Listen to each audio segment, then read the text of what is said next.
Our story begins with a man returning from a 6-month business trip, only for his wife to leap into his arms demanding a child, an act that immediately sparked his suspicions. He couldn't help but wonder if she was already pregnant and simply wanted him to raise another man's child. After all, his job required him to travel quite extensively. If she were bringing other men into their home while he was away, he would have no way of knowing. To prove his wife's innocence, or perhaps the opposite, he installed cameras in every room of the house the very next day. He then told her that an urgent matter had surfaced at the company and he had to leave on yet another trip. Shortly after, he retreated to a prepared apartment and turned on his phone to monitor every single movement back at the house. His wife acted perfectly normal for a week, until the 8th day, when she put on her best makeup and left the house looking quite happy. Naturally, he assumed she was heading to a date, so he hopped into a rental car and began to follow her stealthily. He stepped out of the car and trailed her carefully, only to discover that her destination was the local market. He felt a wave of relief. An hour later, she returned home with a large bag of vegetables, so he went back to his car to keep watching.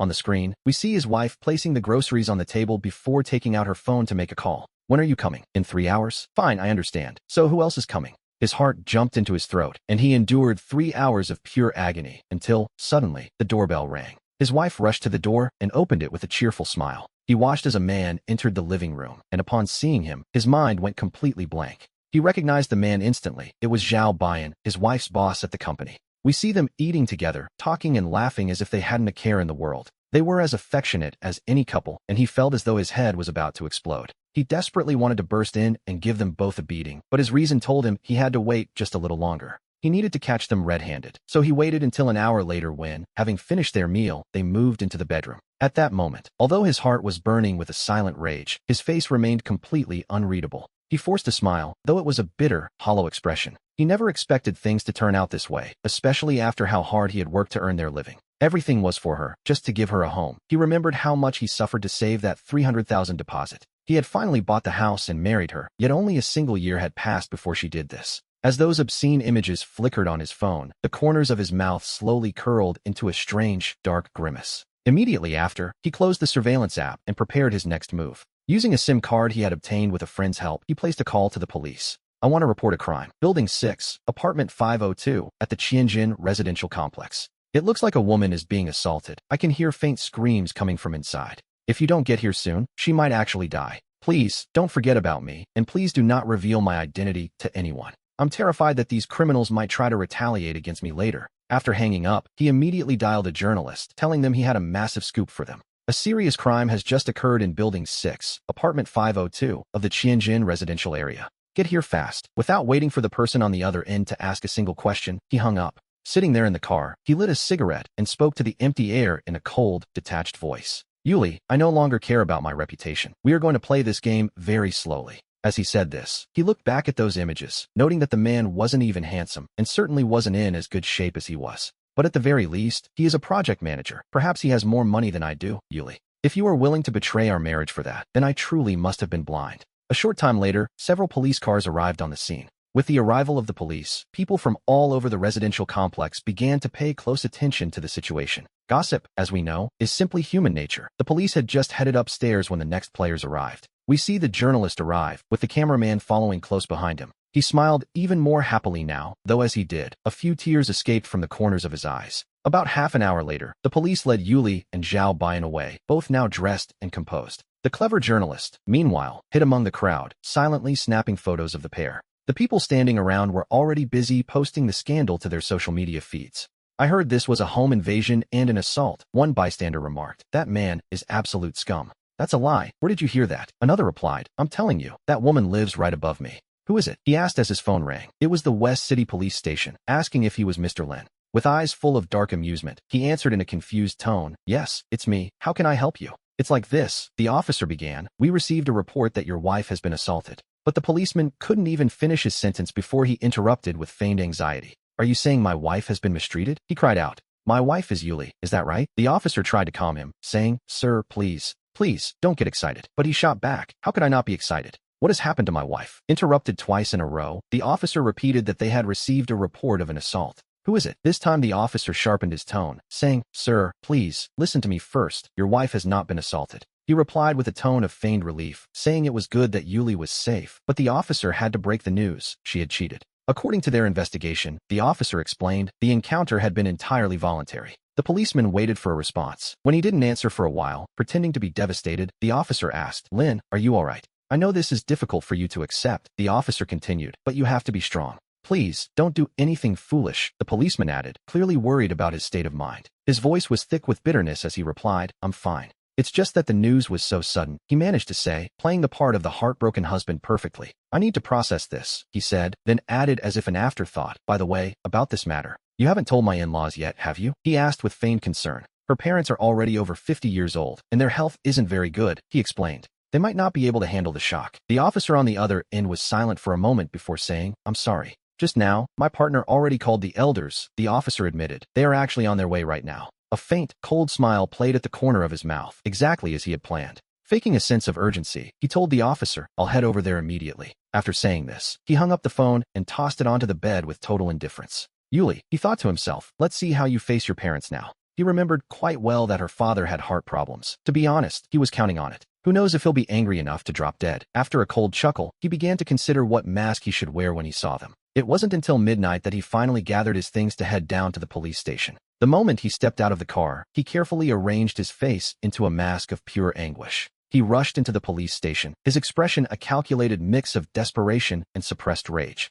There sat Luli, staring blankly into space as if she couldn't quite believe where she was. The second she saw him, she lowered her head in shame, which was exactly the reaction he wanted. After a brief word with the officer, he slowly approached her and took her hand with deceptive gentleness. Luli tried to pull away, but he tightened his grip, refusing to let her escape the moment. He confronted her directly, asking, "Tell me, wife, have I not been good enough to you?" Luli simply turned her head to avoid his gaze, remaining trapped in a heavy, suffocating silence. He was about to press her further when, suddenly, his phone began to ring. After glancing at the screen, he looked at Luli and told her it was her parents calling. He warned her that while he might not have the truth yet, she should consider how to explain this to them. With that final jab, he stepped aside to answer the call, maintaining his performance as the worried son-in-law. His voice rose in feigned shock as he asked if her father had suffered another heart attack. He informed the caller he was at the station and would head to the hospital with Luli immediately. We see him turn back to Luli, who was still sitting there in a daze, paralyzed by the news. He snapped at her to move, reminding her that her father was in the hospital because of her actions. He told her they would deal with their own mess later, and as they drove, he let the cold air hit his face. Out of nowhere, he asked if she was pregnant. Luli simply continued to stare out the window in silence. He repeated the question, then coldly added that if she wanted a future, she would have to get an abortion. He made it clear he didn't believe the child was his, and he certainly wasn't going to raise another man's son. Luli remained in absolute silence. This latest blow would surely leave her shaken for quite some time. We arrive at the hospital, where we find his mother-in-law, Wang Xiuqing, waiting anxiously outside the emergency room. Luli's eldest uncle was also there, sitting quietly by her side. He rushed toward his mother-in-law, kneeling before her and asking in a voice tight with feigned tension. He asked how her father was doing and if his life was still in danger. Wang Xiuqing looked at him, her eyes welling up as she quickly grabbed his hand to speak. She apologized to Xiaoyin, lamenting that they hadn't raised their daughter well enough. He told her they had nothing to be ashamed of and offered his own apologies to her. He suggested they discuss that later, noting that the bill for the surgery likely hadn't been paid yet. As he offered to cover the costs, Wang Xiuqing held his hand with a touch of embarrassment. She wondered aloud how they could possibly justify spending his hard-earned money. He gently patted her hand, reminding her that she and her husband had always been wonderful to him. Being an orphan, he explained that the two of them were the ones who finally gave him a sense of family. He insisted that even without his relationship with Luli, he would still feel obligated to pay. With that, he gently pulled his hand away from his mother-in-law's grasp. We see him turn away and head toward the payment desk to settle the debt. His mother-in-law watched him go, her mouth opening to speak, though no words would come out. The overwhelming sense of guilt in her heart made her feel small and insignificant. When she finally approached Luli, the girl kept her head down and whispered a soft greeting to her mother. But the woman snapped back, telling her not to call her mother, as she had no such shameless daughter. Wang Xiuqing raised her hand and slapped Liuli with surprising force. She demanded to know how her daughter could do this to a man as good as Xiaoyin. She told her to think of her own explanation, while Liuli grabbed her mother's hand and wept. The girl begged for forgiveness, claiming she had been completely out of her mind. She pleaded for one more chance, but Wang Xiuqing pulled her hand away and ignored her daughter. Instead, she returned to her chair, her eyes fixed anxiously on the operating room. After settling the bill, Xiaoyin returned, spotting Liuli standing alone by the elevator. A faint, almost imperceptible smile played at the corner of his mouth. He approached the group and took the empty seat right next to his mother-in-law. He told her not to worry, assuring her that her husband was going to be just fine. He explained the surgery was paid for and promised to cover any future costs that might arise. Wang Xiuqing felt a mix of shame and deep emotion, admitting they had truly failed him. She told him that after everything, they wouldn't say a word if he chose to divorce Liuli. They wouldn't ask for a cent, and would even try to pay back the medical expenses he just covered. He simply suggested they leave that conversation for when they returned home. Meanwhile, we see Liuli standing nearby, sobbing quietly to herself. After a visible internal struggle, she finally managed to walk over to him. Without a moment's hesitation, she dropped to her knees and apologized in a broken voice. She confessed she was wrong and begged for mercy, claiming she had been blind and confused. She promised him, then and there, that she would never do anything to hurt him again. With a serious expression, Xiaoyin tried to help Liuli up from the floor. He reminded her that they were in a hospital and that any further discussion would have to wait until they were home. But Liuli refused to let go, continuing to weep as she clung to him. Seeing this, his mother-in-law stood up and delivered another sharp slap to Liuli's face.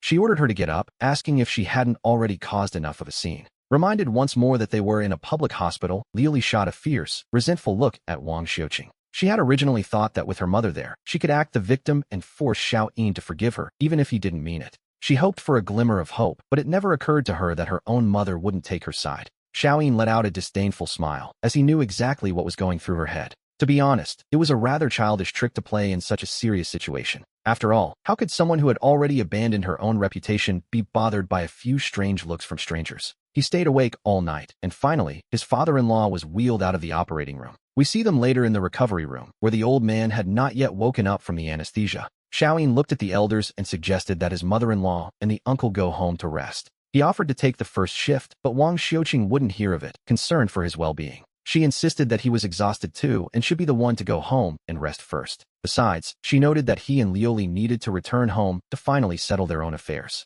Seeing how insistent his mother-in-law was, he decided not to argue any further. After heading downstairs to buy some breakfast for everyone, he finally left the hospital with Liuli. Once they arrived back at the house, Liuli was so distraught she didn't even stop to take off her shoes. She walked straight toward him and, without a word, dropped to her knees. She begged for his forgiveness, promising that she would never dare to do such a thing again. A flash of disgust crossed Xiaoyin's eyes, but he made no move to help her up. He was truly curious and asked her if he hadn't treated her well enough. He wondered why she had done it, and if it was really just because she couldn't bear the loneliness. Liuli insisted she was wrong and promised once more that it would never happen again. He looked at her, wondering if he could actually believe in her promises anymore. Even though Liuli didn't say it, he had already guessed that she was often away from home. For a woman with her beauty, there would naturally be no shortage of suitors around her. Liuli couldn't contain herself any longer and wept, reaching out to cling to his legs. She pleaded with him, begging for just one more chance to make things right. She promised to make up for her mistake by quitting her job tomorrow to stay home full-time. She even told him to hit her, if only it would make him feel better.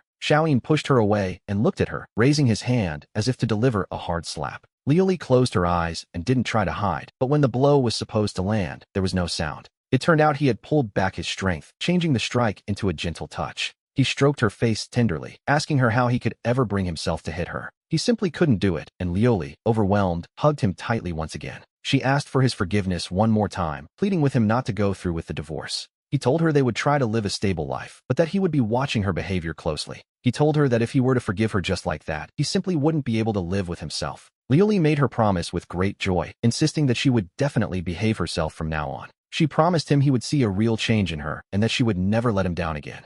Although Xiaoyin didn't explicitly say he forgave her, he didn't press forward with the divorce either. And for her, that meant there was still a glimmer of hope. He held Liuli and walked toward the bedroom, but looking at that bed, he suddenly came to a halt. Liuli is a very clever woman. To be honest, she is exceptionally sharp. She knew perfectly well that the sight of that bed was forcing him to relive those painful scenes. She quickly slipped from his arms and told him not to look, promising to throw the bed out immediately. He watched her without saying a word, eventually turning away to find some peace on the balcony. Liuli watched his back, but didn't follow, knowing he needed a moment alone to calm his nerves. Once things settled, Liuli began calling people to move the old things out and bring in brand new furniture. Naturally, all of this was paid for entirely with her own money. By noon, every unpleasant reminder in the house seemed to have been purged and replaced. The household items were all new, especially that bed, which was the first thing to go. Liuli walked over to him and called out timidly, letting her husband know that lunch was finally ready. He gave a silent, expressionless nod and made his way over to the dining table. After they finished eating, they took some lunch over to the hospital to visit her parents. Upon arriving at the ward, he gave a polite knock on the door before stepping inside. As he looked for a table to set down the dishes, Wang Xiuqing greeted him with a deep frown. She immediately demanded to know where that worthless girl was, clearly still harboring a great deal of resentment. He explained that Lioli was waiting outside, fearing her father might fall ill again if he had to see her so soon. And so, she hadn't dared to enter the room yet, which led the older woman to ask what had happened. She began to curse, insisting that if her daughter were truly worried about her father's health, she never would have done something so shameful in the first place, while he simply offered a small, patient smile. While the others sat down to eat, he took his place by the bedside to keep a watchful eye on his father-in-law. We see him pause, wondering if his eyes are playing tricks on him, as he thinks he sees the old man's finger twitch. In the blink of an eye, he realized it was no illusion. His father-in-law had finally opened his eyes. He quickly leaned forward, his voice filled with genuine concern for the man's well-being. He asked if he was truly awake and if he felt any pain or discomfort anywhere in his body. Hearing his voice, his mother-in-law and uncle immediately dropped their bowls and chopsticks mid-meal. They rushed to the bedside, while outside the room, Lioli looked in through the glass with a heavy heart. She still didn't dare step inside, as Wang Xiuqin approached the bed and asked Lao Lu how he was feeling. Despite his lingering weakness, the old man looked around at the faces surrounding him with a stern expression. When he didn't see the one person he was looking for, he remarked with a hint of bitterness that his own daughter was nowhere to be found. He muttered that a reliable son-in-law was worth more, since his daughter wouldn't even visit his sickbed. Xiaoyin gently corrected him, explaining that she was indeed there, just waiting outside the door. He told him that she was only staying away out of fear of upsetting him further, speaking with complete sincerity. The old man glanced at Wang Xiuqin and gave the order to let her in, so Xiaoyin stepped out to get her. He led Lioli into the room and softly encouraged her to go and speak to her father. The old man's voice was cold as he declared that he didn't have a shameless daughter like her. Lioli suddenly dropped to her knees on the floor, weeping and begging for forgiveness, admitting she had been wrong. One has to admire her timing. That move to the floor was executed with practiced, secret skill. Lioli struggled for a moment and tried to stand back up, but her body was truly too weak. We see Wang Xiuqin looking at her, before turning to Xiao Yin and acknowledging his anger. She then told him to slap her daughter on her behalf, leaving him stunned and unsure how to respond. Deep down, he certainly wanted to strike her, but he worried it might be some kind of trap. When she saw that Xiao Yin didn't move after a long moment, she decided to push him further. She taunted him, asking if he was actually afraid to lay a hand on a woman. She questioned his manhood until, without further hesitation, he raised his hand and slapped Lioli across the face. The sound of that slap seemed to echo through the hospital room for a very long time. Strangely enough, Wang Xiuqin's expression actually began to look a little better after that. She was effectively forcing him to strike her own daughter, which is quite the family dynamic. In her mind, she simply wanted the resentment in his heart to finally erupt and clear the air. She believed that only by letting this anger out could the marriage truly be saved. Even though Lioli had just taken a heavy blow, she felt a twisted sense of relief that he had hit her. To her, it meant there was still a chance she might eventually earn his forgiveness. As the tension continued, he raised his hand again and slapped the other side of her face. He moved to continue, but this time he stopped, staring at Lioli's red and swollen cheeks. He finally spoke up and pleaded with his father-in-law to let it go, hoping the man would calm down. Wang Xiuqin simply shook her head, turning to look out the window as she muttered that if he was pleading for her, they would let it go. She told him to take her away, declaring quite firmly that she didn't want to see her daughter's face again. Whatever happened between the two of them was their business now, and the parents wouldn't interfere whether they divorced or stayed together. The decision was entirely his to make, and they promised not to voice even the slightest complaint. Xiaoyin opened his mouth to speak, but in the end, he found there was nothing left to say. He simply told his father-in-law to rest well and to call if he needed anything at all. After saying his goodbyes, he led Lioli out of the hospital room. Lioli followed him obediently, moving with the quiet submissiveness of a scolded child. He looked at her red, swollen cheeks and reached out a hand to gently touch her face. He asked her softly if it still hurt, his anger seemingly replaced by a flicker of concern. We see him finding a doctor to attend to her, looking closely at how haggard Lioli had become. He suggested that since they were already there, she should undergo a full medical checkup. Lioli looked at him, knowing deep down that arguing would be completely useless. She cooperated with his request and went through with the entire examination. In her mind, she simply wanted the medical facts to prove to him once and for all that she wasn't pregnant. When the results finally came, he glanced through them quickly before tossing the papers back to her. He told her it was time to go home, and a small smile touched Lioli's eyes as she followed him happily. In the past, they always walked side by side, or Lioli would confidently take the lead. But this time, things were different. Lioli walked several paces behind, following his shadow. The power dynamic in the house had shifted, and upon returning, he sat on the sofa to write a resignation letter to avoid frequent business trips. He told himself that if he was never at home, he would never have the time to truly fix his marriage. And so, his resignation became inevitable. Meanwhile, Lioli returned home and immediately began to clean. She didn't dare to stay idle, desperate to prove her worth while being careful not to disturb him. In fact, if Lioli were to simply stay put and propose a divorce now, his entire plan would fall apart. It was a pity, really, that she lacked the courage to face the harsh criticism of her own family. She wasn't willing to divorce. To her, he was the very last lifeline she had left to cling to. The news he had seen online was spreading through Nanshan, and she was facing enough moral condemnation to ruin her life. At this point, Lioli could only hide behind him if she wanted to survive the public backlash. He watched her working busily, and a small, cold smirk of contempt touched the corner of his mouth. Treating her almost like a servant, he told her quite simply to go and pour him a drink. He wanted a cup of tea, and Lioli quickly dropped everything she was doing to go and serve him. Now, her only goal was to please him as much as possible to keep him from bringing up a divorce.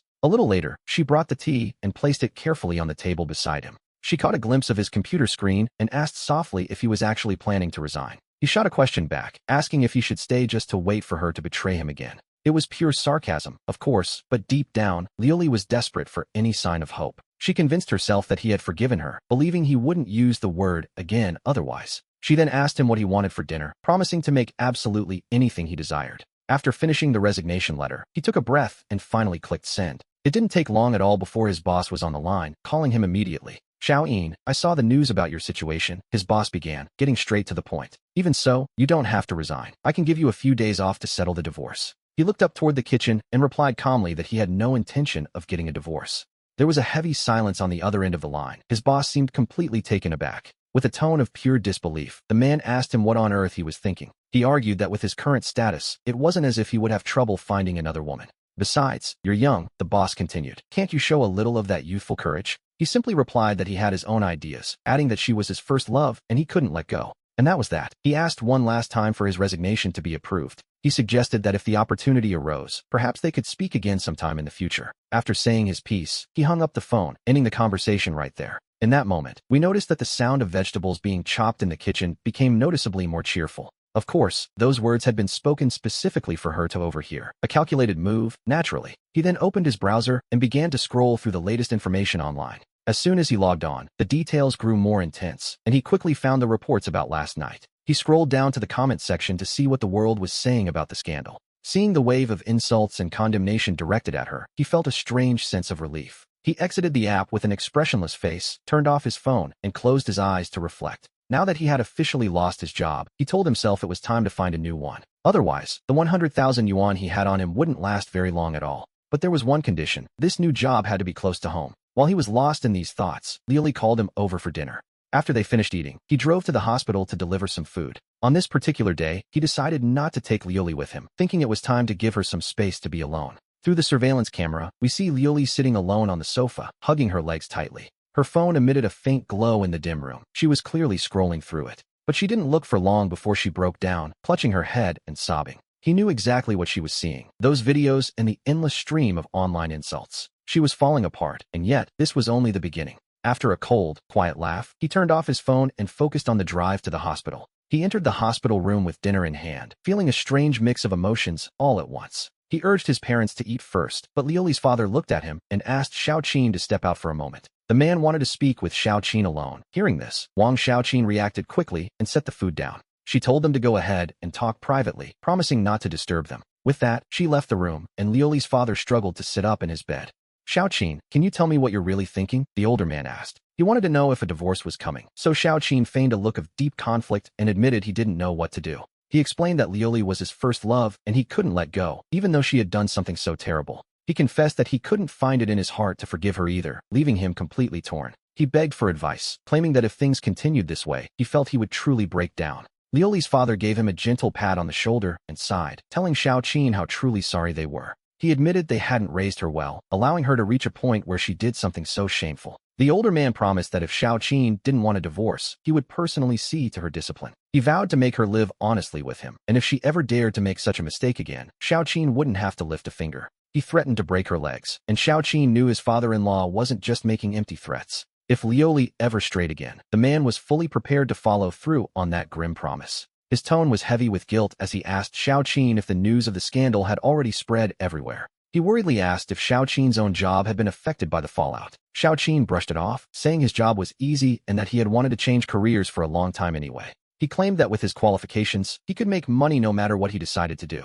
Lu Hua spoke up, saying she was old and couldn't help much, but she would never refuse him anything he needed. It was clear she had already come to see him as a true member of the family. and this time, his apparent devotion had moved her even more deeply than before. In her heart, his position had now actually surpassed that of her own daughter. He told his father-in-law to rest and recover, promising that he would take care of everything. He reminded them that as an orphan, he had come to truly consider them both as his own parents over the past year. He claimed the reason he didn't divorce Lioli was because he couldn't let her go and because he couldn't bear to lose them. He spoke of a deep, lingering attachment that he simply couldn't find the strength to break. After saying this, he didn't even turn to look at Lu Hua's expression. There was no need to look. He knew she was feeling incredibly guilty and moved by his words. Deep down, he suspected she was already cursing Lioli in her heart for everything that had happened. He stepped out of the room and brought back his mother-in-law, Wang Xiuqing, to join the others. After sharing a meal with them, he gathered his things and prepared to take his leave. But just as he reached the door of the ward, he paused and retraced his steps. He told her, "Mom, I'll stay with Dad tonight. You should go home and get some sleep first."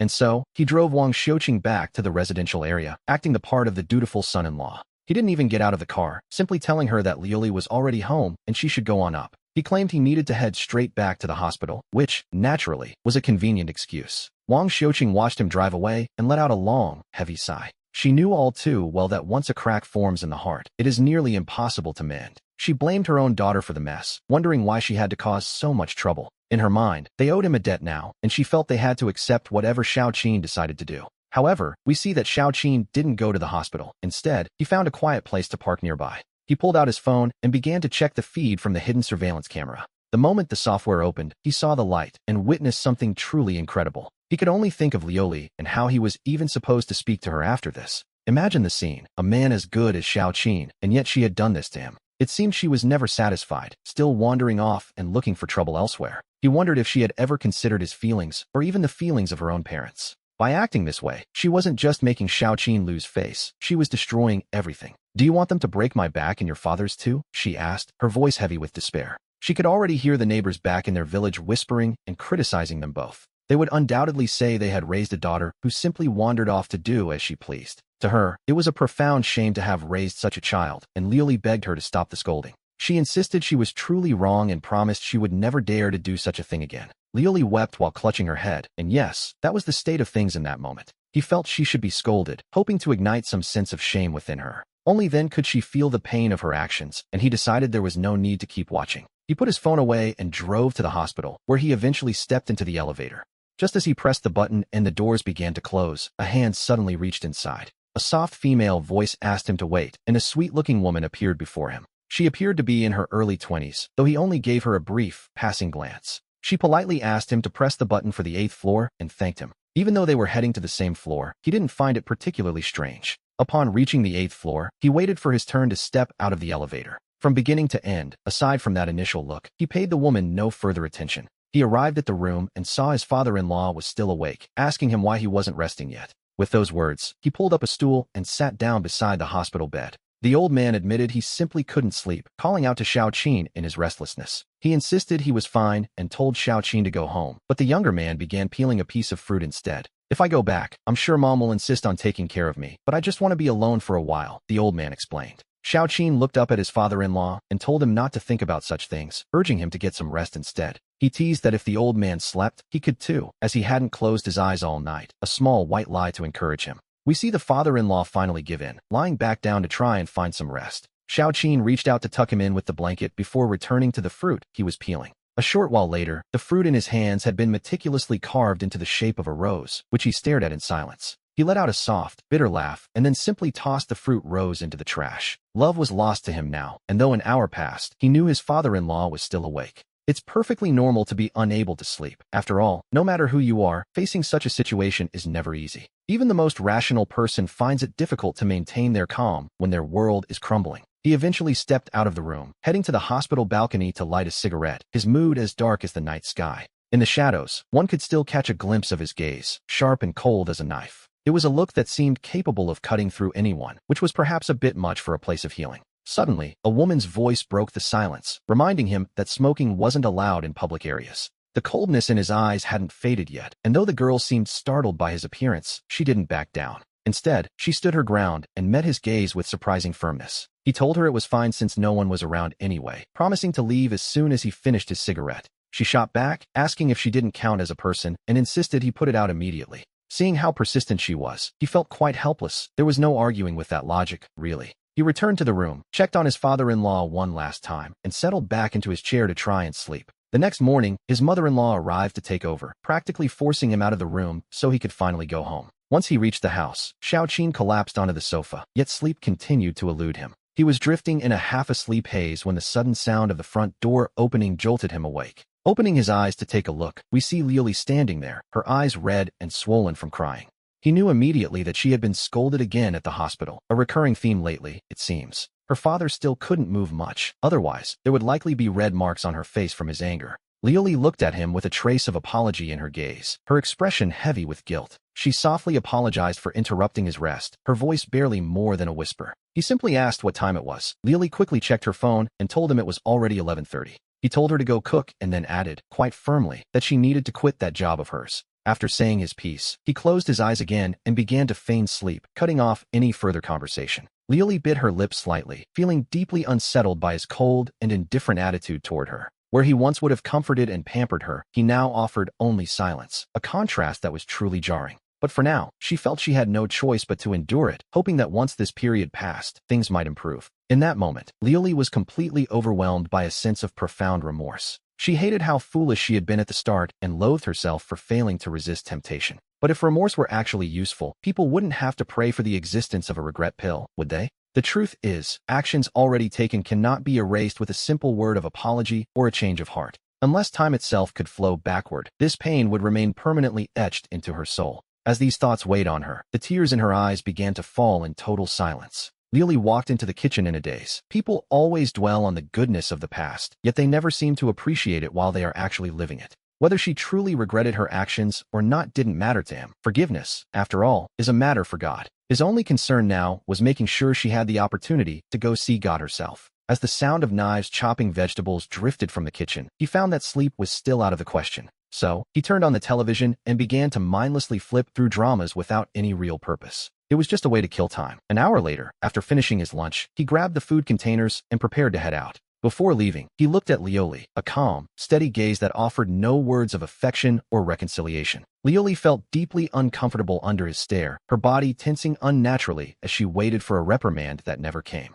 Watching his figure recede, Liuli suddenly sank onto the sofa, fully aware that there was no turning back the clock. Now, she only hoped he might show even a fraction of the kindness he once had, and she would be satisfied. We see him drive back to the hospital, and once the elevator doors opened, he headed straight inside. He hadn't rested well at all, having spent the previous night leaning against that uncomfortable hospital chair. Sleep had been impossible. Even though he had gone home to lie down for a while, he hadn't truly drifted off. As he made his way toward the ward and rounded a corner, he suddenly collided with someone. Taking a closer look, he realized the girl he had bumped into was the same one he had met the night before. He reached out a hand and quickly apologized, admitting he hadn't been paying attention. The girl looked at him with annoyance, but he simply offered an apologetic smile, acknowledging it was his fault this time. She glanced at his extended hand but refused his help, choosing to stand up on her own while dusting off her clothes. She asked him what his problem was, clearly irritated that he wasn't looking where he was going. After her sharp remark, she walked away, and he finally reached the room where his mother-in-law took the food with a slight scolding.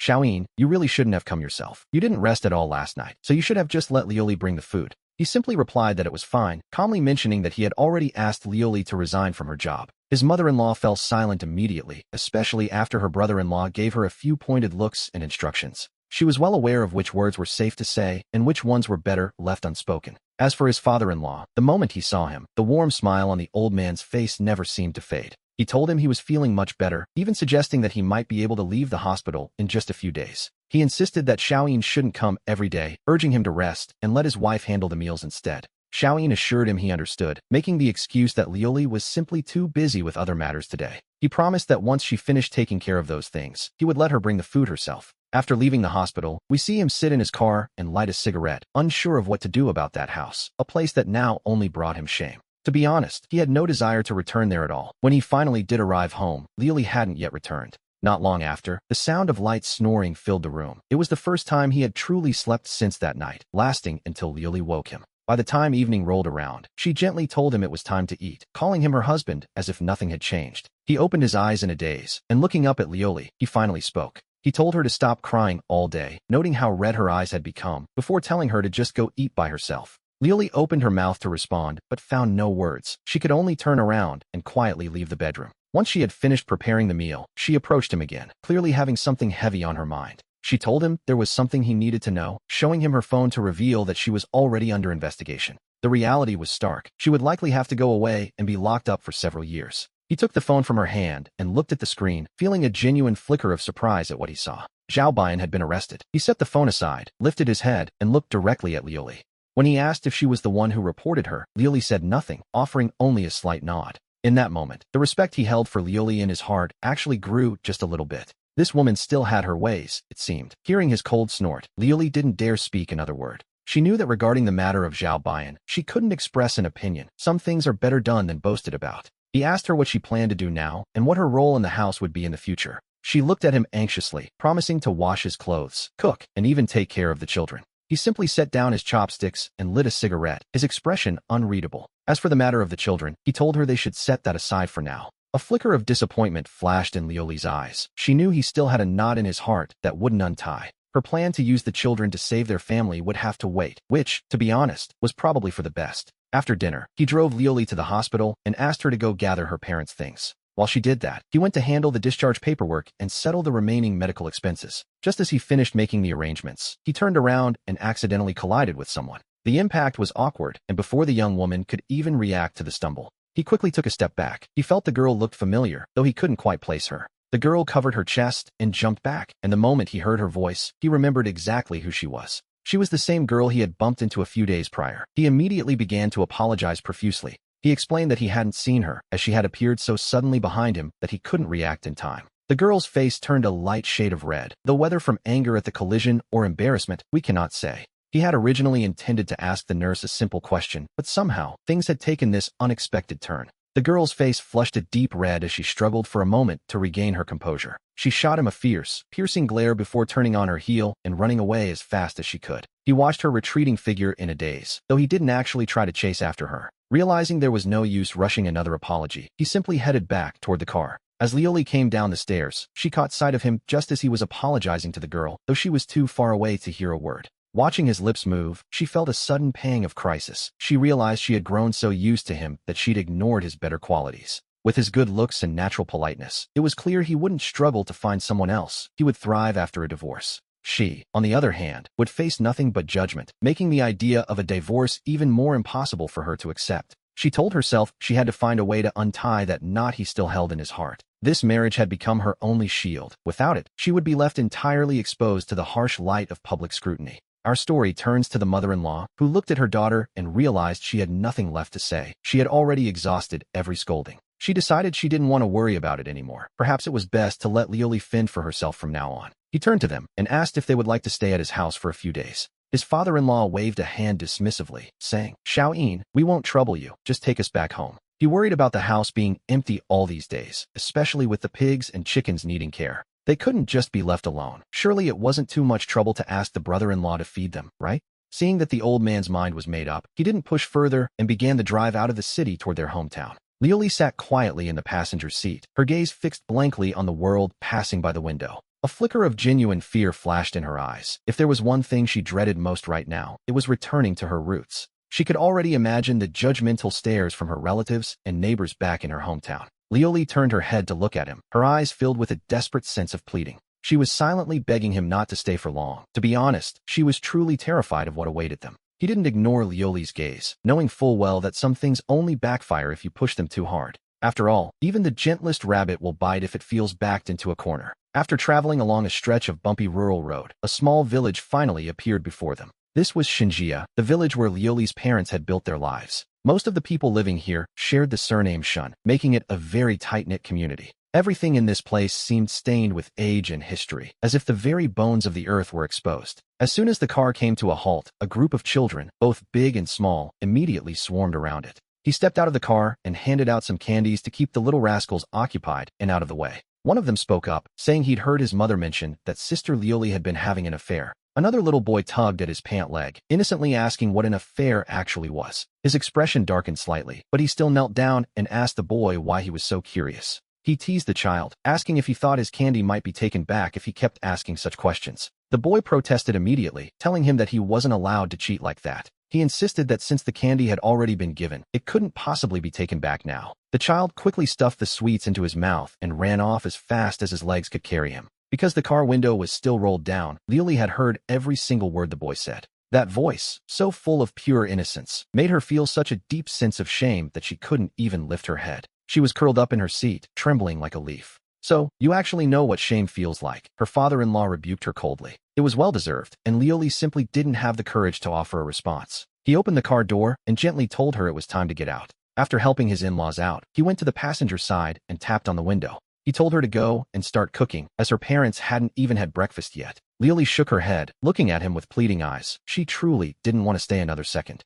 "What, do you really expect your mother to do all the cooking herself?" he asked. Leolie reluctantly stepped out of the car, and a short while later, they arrived at the house. She locked herself in the kitchen and refused to come out, so he grabbed a broom to sweep the dusty floor. His mother-in-law quickly grabbed his hand and told him, "Xiaoyin, please, don't trouble yourself." She insisted she would sweep later, and the father-in-law agreed, telling Xiaoyin to put the broom down. He pointed out that since the floor was just plain cement without tiles, it was a bit of a lost cause. No matter how much one sweeps a floor like that, there will always be a layer of dust. He told them it didn't matter and, ignoring their protests, began to sweep the room anyway. Even though he said it would only be a little, he did a very thorough job of it. By then, news that the in-laws had returned had already spread like wildfire through the entire village. Naturally, everyone gathered around the table to drink tea and indulge in some local gossip. They didn't bring up the delicate scandals openly, but the looks they gave him were certainly strange. His great-aunt was the first to test the waters, asking, "Xiaoyin, what exactly is your plan?" "Great-aunt, please don't ask," he replied, hoping to salvage a little of his dignity.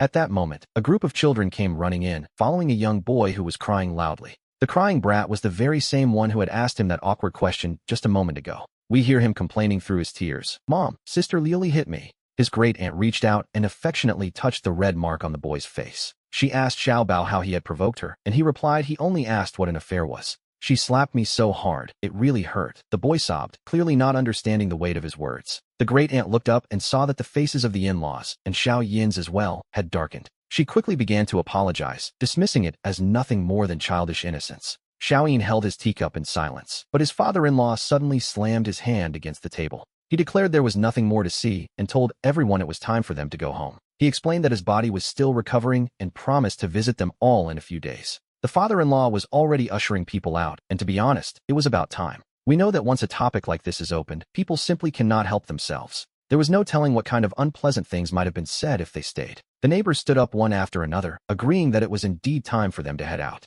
They promised to return another day, and Leolie waited until they were all gone before bringing out the food. In reality, she had already prepared everything and was just waiting for the right moment. She had only been hiding in the kitchen because there were so many people outside. The father-in-law looked at Leolie, and his expression immediately turned cold and somber once again. He slammed the table and reprimanded her harshly, demanding to know how she could act this way. "Do you still have such a temper?" he asked, noting she had done something truly shameful. He questioned how she dared to hit people, telling her to think long and hard about her actions. He accused her of trying to cover things up, insisting there was nothing honorable about her behavior. "It hurts me," he muttered, clearly pained by the situation. He felt an agonizing weight in his chest as the tension in the room continued to rise. He reflected on his own reputation and the constant pressure to maintain appearances, something he could never forget. He warned that rushing would only be counterproductive, suggesting they eat something before leaving since there was no hurry. His kindness toward Xiaoyin was a total 180-degree turn from how he treated Leolie, making her feel even worse. Xiaoyin thought for a moment and sat back down, deciding to eat despite not feeling entirely comfortable staying. He gave Leolie a look to signal her, but she didn't even come near the table while they ate. The father-in-law wanted to drink and ignored all advice, though Xiaoyin eventually convinced him to take only a small sip. After the meal, Xiaoyin said his goodbyes, telling the parents to call him anytime as Leolie practically fled to the car. The father-in-law's face darkened again at Leolie's behavior, but for Xiaoyin's sake, he didn't cause a scene as they drove away. Sighing, the father-in-law remarked that she didn't deserve such a good man, calling her behavior worse than an animal's. He decided that if Xiaoyin didn't want a divorce, they would protect her from the village gossip unless she messed up again.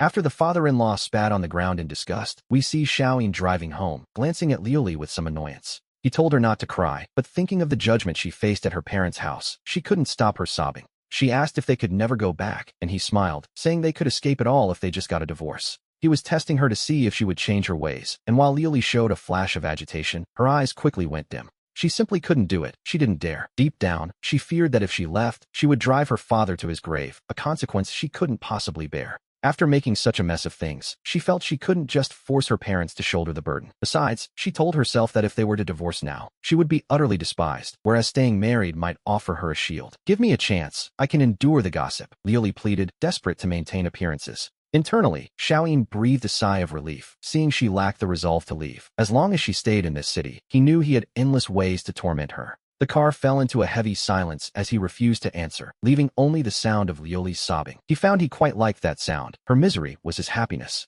We returned to the residential complex where, just as he parked, a voice called out. "Xiaoyin, come here, I have something to tell you," Annie Wang shouted. Before he could even get close, she continued, "Xiaoyin, when you finally get that divorce, I'll find you a proper girlfriend. Don't worry, she'll be a girl of high character." Auntie Wang made sure to speak loudly, emphasizing that any new girl would be far better than certain people. Xiaoyin feigned hesitation, but he was watching Lioli closely. He wanted to savor her reaction. Lioli was fuming, her face flushed with a rage she didn't dare voice, biting her lip until it nearly bled. She was angry but terrified of speaking up. Xiaoyin was her only lifeline now, and the thought of someone taking him away filled her with a sudden sense of crisis. There was no doubt in her mind that he was an excellent man, too excellent for her to lose. Frightened, she realized she had to do something to secure her place. She stepped forward and stood silently behind him to assert her presence. She didn't dare interrupt, fearing a confrontation with Annie Wang would only lower her standing further. Her position in his heart was already so fragile that she felt she might die of grief if she lost any more ground. Xiaoyin turned and told the neighbor this was a private matter.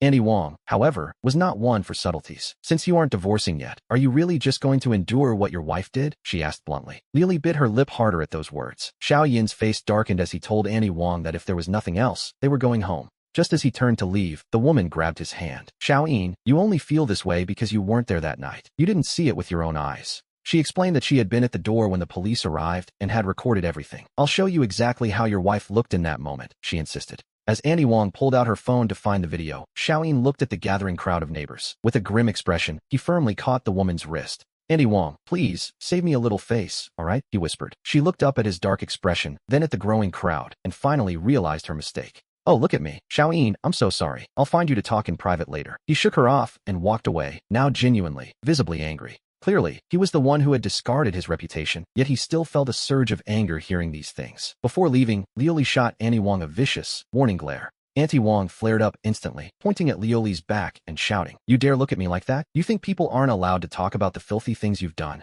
She yelled that a woman like her was already sinking in the mud. Xiaoyin heard the shouting and walked even faster. Back home, he lay on the sofa and lit a cigarette. He felt very calm now. Lioli returned, and without even taking off her shoes, she walked straight to him and knelt. She kept her head down, not daring to utter a single word. She knew he was furious, and that anything she said might push him over the edge. He exhaled a cloud of smoke and asked what this was supposed to mean. "Honey, I know I've embarrassed you. I'm sorry. Hit me," Lioli said in a low, submissive voice. She asked if he knew how the neighbors looked at her whenever she went out. She hugged his legs and wept, pleading for another chance and promising to make up for her mistake. Xiaoyin simply watched her coldly, offering no response at all. He got up and went into the bedroom. Leaning against the door, he listened to the sound of Lioli's crying and smiled coldly to himself. It was a chilling sight, really. Later that afternoon, he stepped out and saw Lioli still kneeling there. A nearly imperceptible sneer flashed in his eyes. Her suffering act used to work on him, but not anymore. With red eyes and a hint of expectation, she waited for some sign of affection. He just looked down at her and told her to go cook because he was hungry.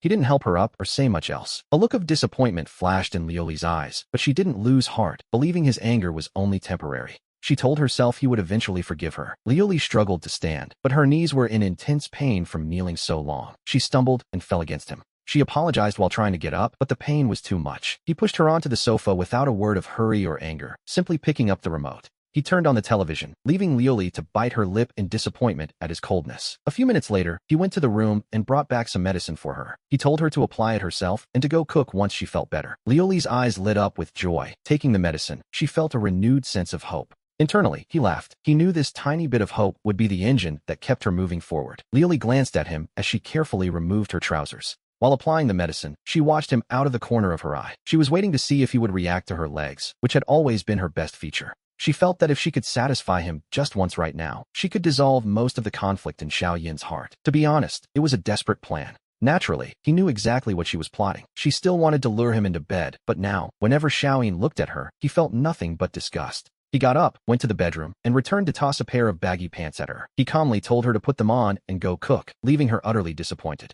she knew it wouldn't be that easy. After all, only a few days had passed, and no one can forget what happened that quickly. However, Liuli had already thought of a plan. Taking advantage of the time Liuli spent cooking, Xiaoyin picked up his phone and began searching for a new job. He couldn't spend his whole life focused on her. He needed money. After looking through various listings, Xiaoyin found nothing satisfying. Nothing was even as good as his previous job, but he couldn't go back to the way things were before. So, no matter how bad the options were, he simply had to choose one. After eating, Xiaoyin left the house and arrived at a park not far from the residential neighborhood. Sitting on a park bench, Xiaoyin looked up at the bright moon in the sky, feeling a bit dazed. In fact, he still couldn't understand why his life had changed so drastically so quickly. Liuli was the pain in his heart. He wondered why she had to do this. Knowing exactly what kind of person he was, she still came to hurt him when his life could have been better. But now, because of her, he was in the abyss. "You should die," he whispered. Since he was a child, he had never hated another person as much as he hated her now. Not even the parents who abandoned him had earned such hatred. Xiaoyin took out a cigarette and lit it. In the misty night, only the glow of the cigarette could be seen.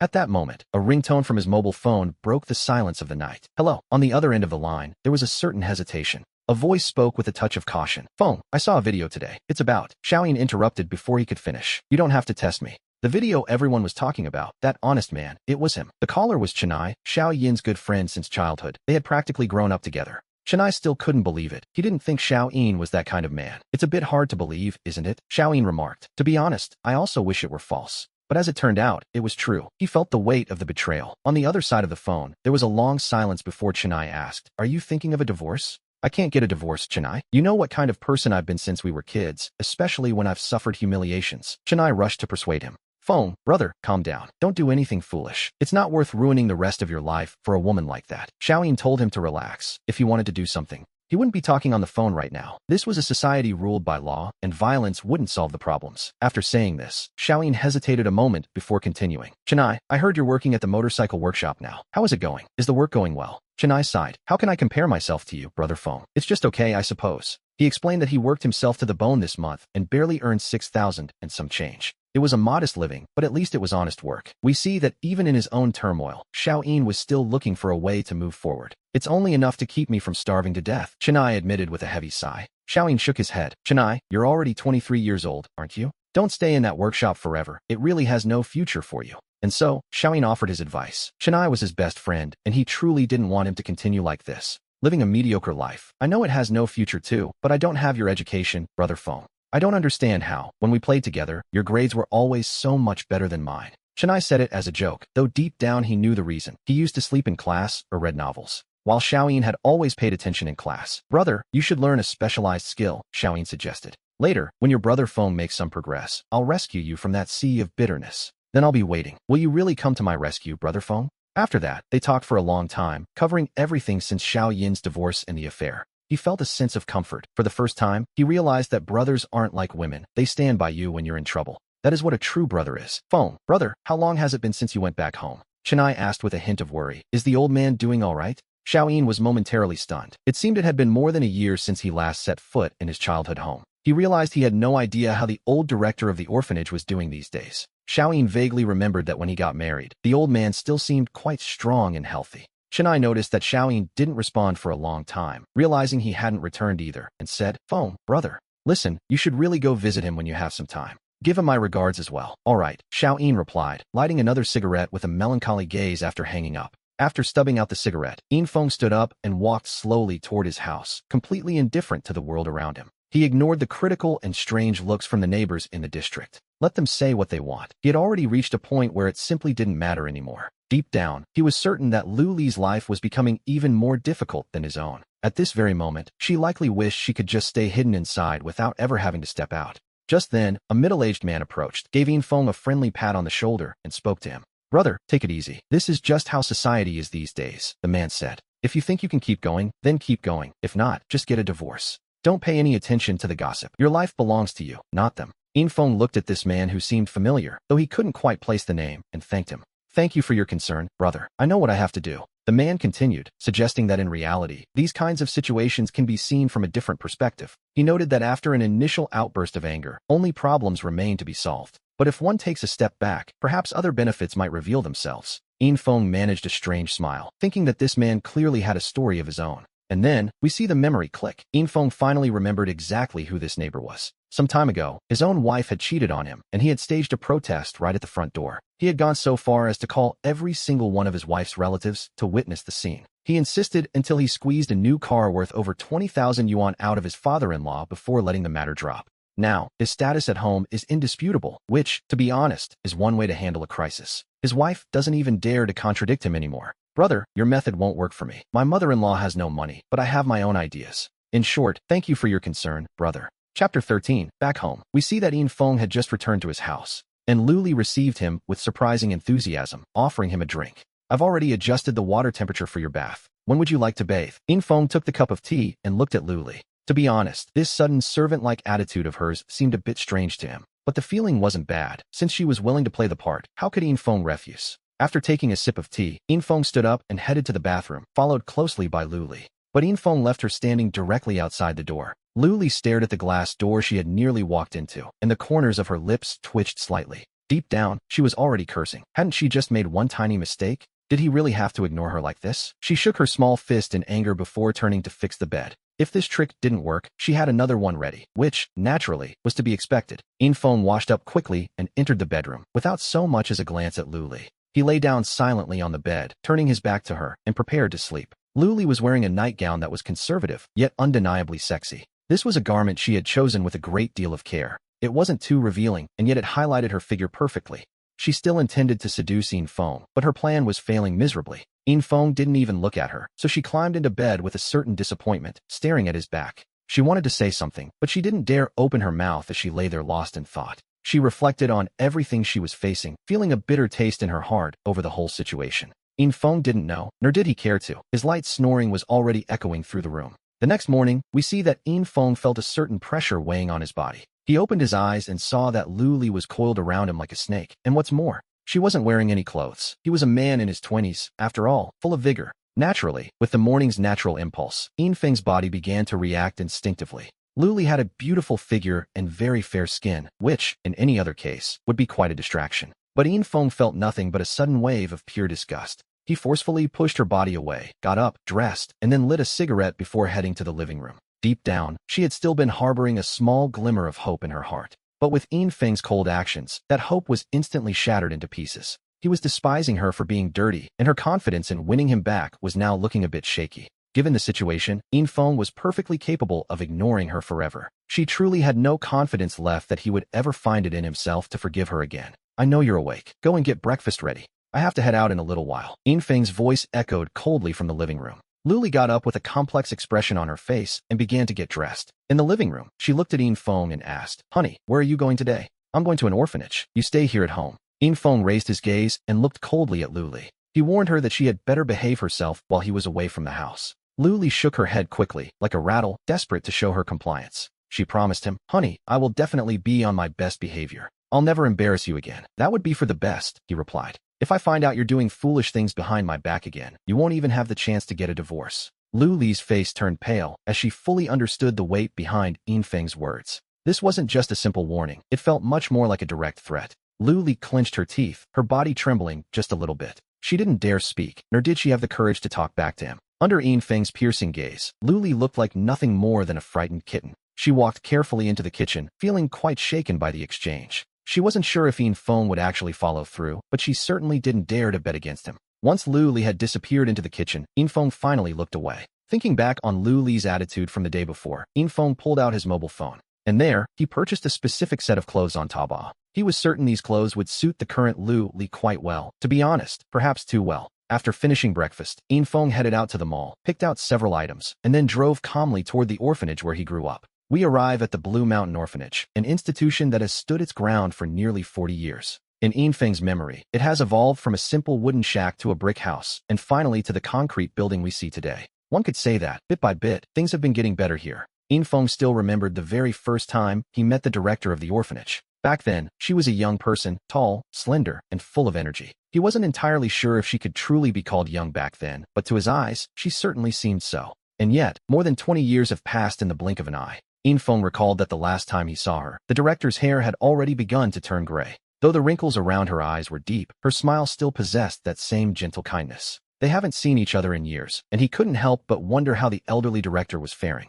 He worried, perhaps a bit irrationally, if she would scold him for being ungrateful. After all, it really had been a very long time since his last visit. But he was back. After a 3-hour drive, Infeng finally reached the Blue Mountain Orphanage on the outskirts of town. He stepped out of the car with his gifts, his heart feeling a bit heavy with nostalgia. A few of the older children recognized him immediately and shouted, "Brother Infeng is back. Grandpa Director, Brother Infeng is back," they called out, filling the air with excitement. Infeng looked at the children surrounding him, noticing quite a few new faces he didn't recognize. In that moment, he couldn't help but feel a wave of genuine emotion. Imagine the circumstances that must occur for a child to end up as an orphan. It's a sobering thought. To lighten the mood, Infeng began pulling out the small gifts he had brought along. He handed the items to the older children to distribute, giving a small, playful kick to something on the ground as he did. We follow him toward the office, but just as Infeng reached the bottom of the stairs, he saw the old director coming out to meet him. He hurried forward with a smile to greet the man, asking what on earth he was doing coming all this way. The old director, however, put on a stern face and told him he didn't need a formal reception. "You little brat," he muttered. "So you actually remembered you're supposed to come back and visit." He teased that he thought Infeng had struck it rich and simply forgotten all about this old orphanage. Infeng was quick to apologize, insisting that the fault was entirely his own. He explained that over the last few years, he had been far too busy running around chasing money. He admitted it was pure negligence on his part that he hadn't come back to see him sooner. The old director lifted his gaze, looking around as if searching for someone else. He asked quite bluntly why he had returned all by himself. To show up without his wife was a bit of a problem, as this was a long-standing orphanage tradition. You see, any child who is married is expected to bring their partner along every time they return home. The director always takes a photo to commemorate the moment, a small but important ritual. Infeng scratched his head in embarrassment, not wanting to burden the old man with his personal troubles. Instead, he simply explained that something had come up at Lioli's house, and she had to help out. The old director's sharp, penetrating gaze settled on Infeng, sensing something wasn't quite right. He felt that the boy was no longer as cheerful as he used to be, which, to be honest, was a worrying sign. It was as if Infeng were wrapped in a faint, dark mist after his time at Lioli's home. The old man looked at him and said that Infeng had always been the best child the orphanage had ever produced. "I don't want you taking the wrong path, do you understand?" the old man said, his voice heavy with concern. That worried look made Infeng feel a certain warmth, though deep down, he knew some things were simply meant to be kept to himself. So, Infeng pulled a pack of high-quality cigarettes from his bag, handed them to the director, and quickly changed the subject. He told him he had brought those cigarettes just for him, along with a brand-new suit he had picked out.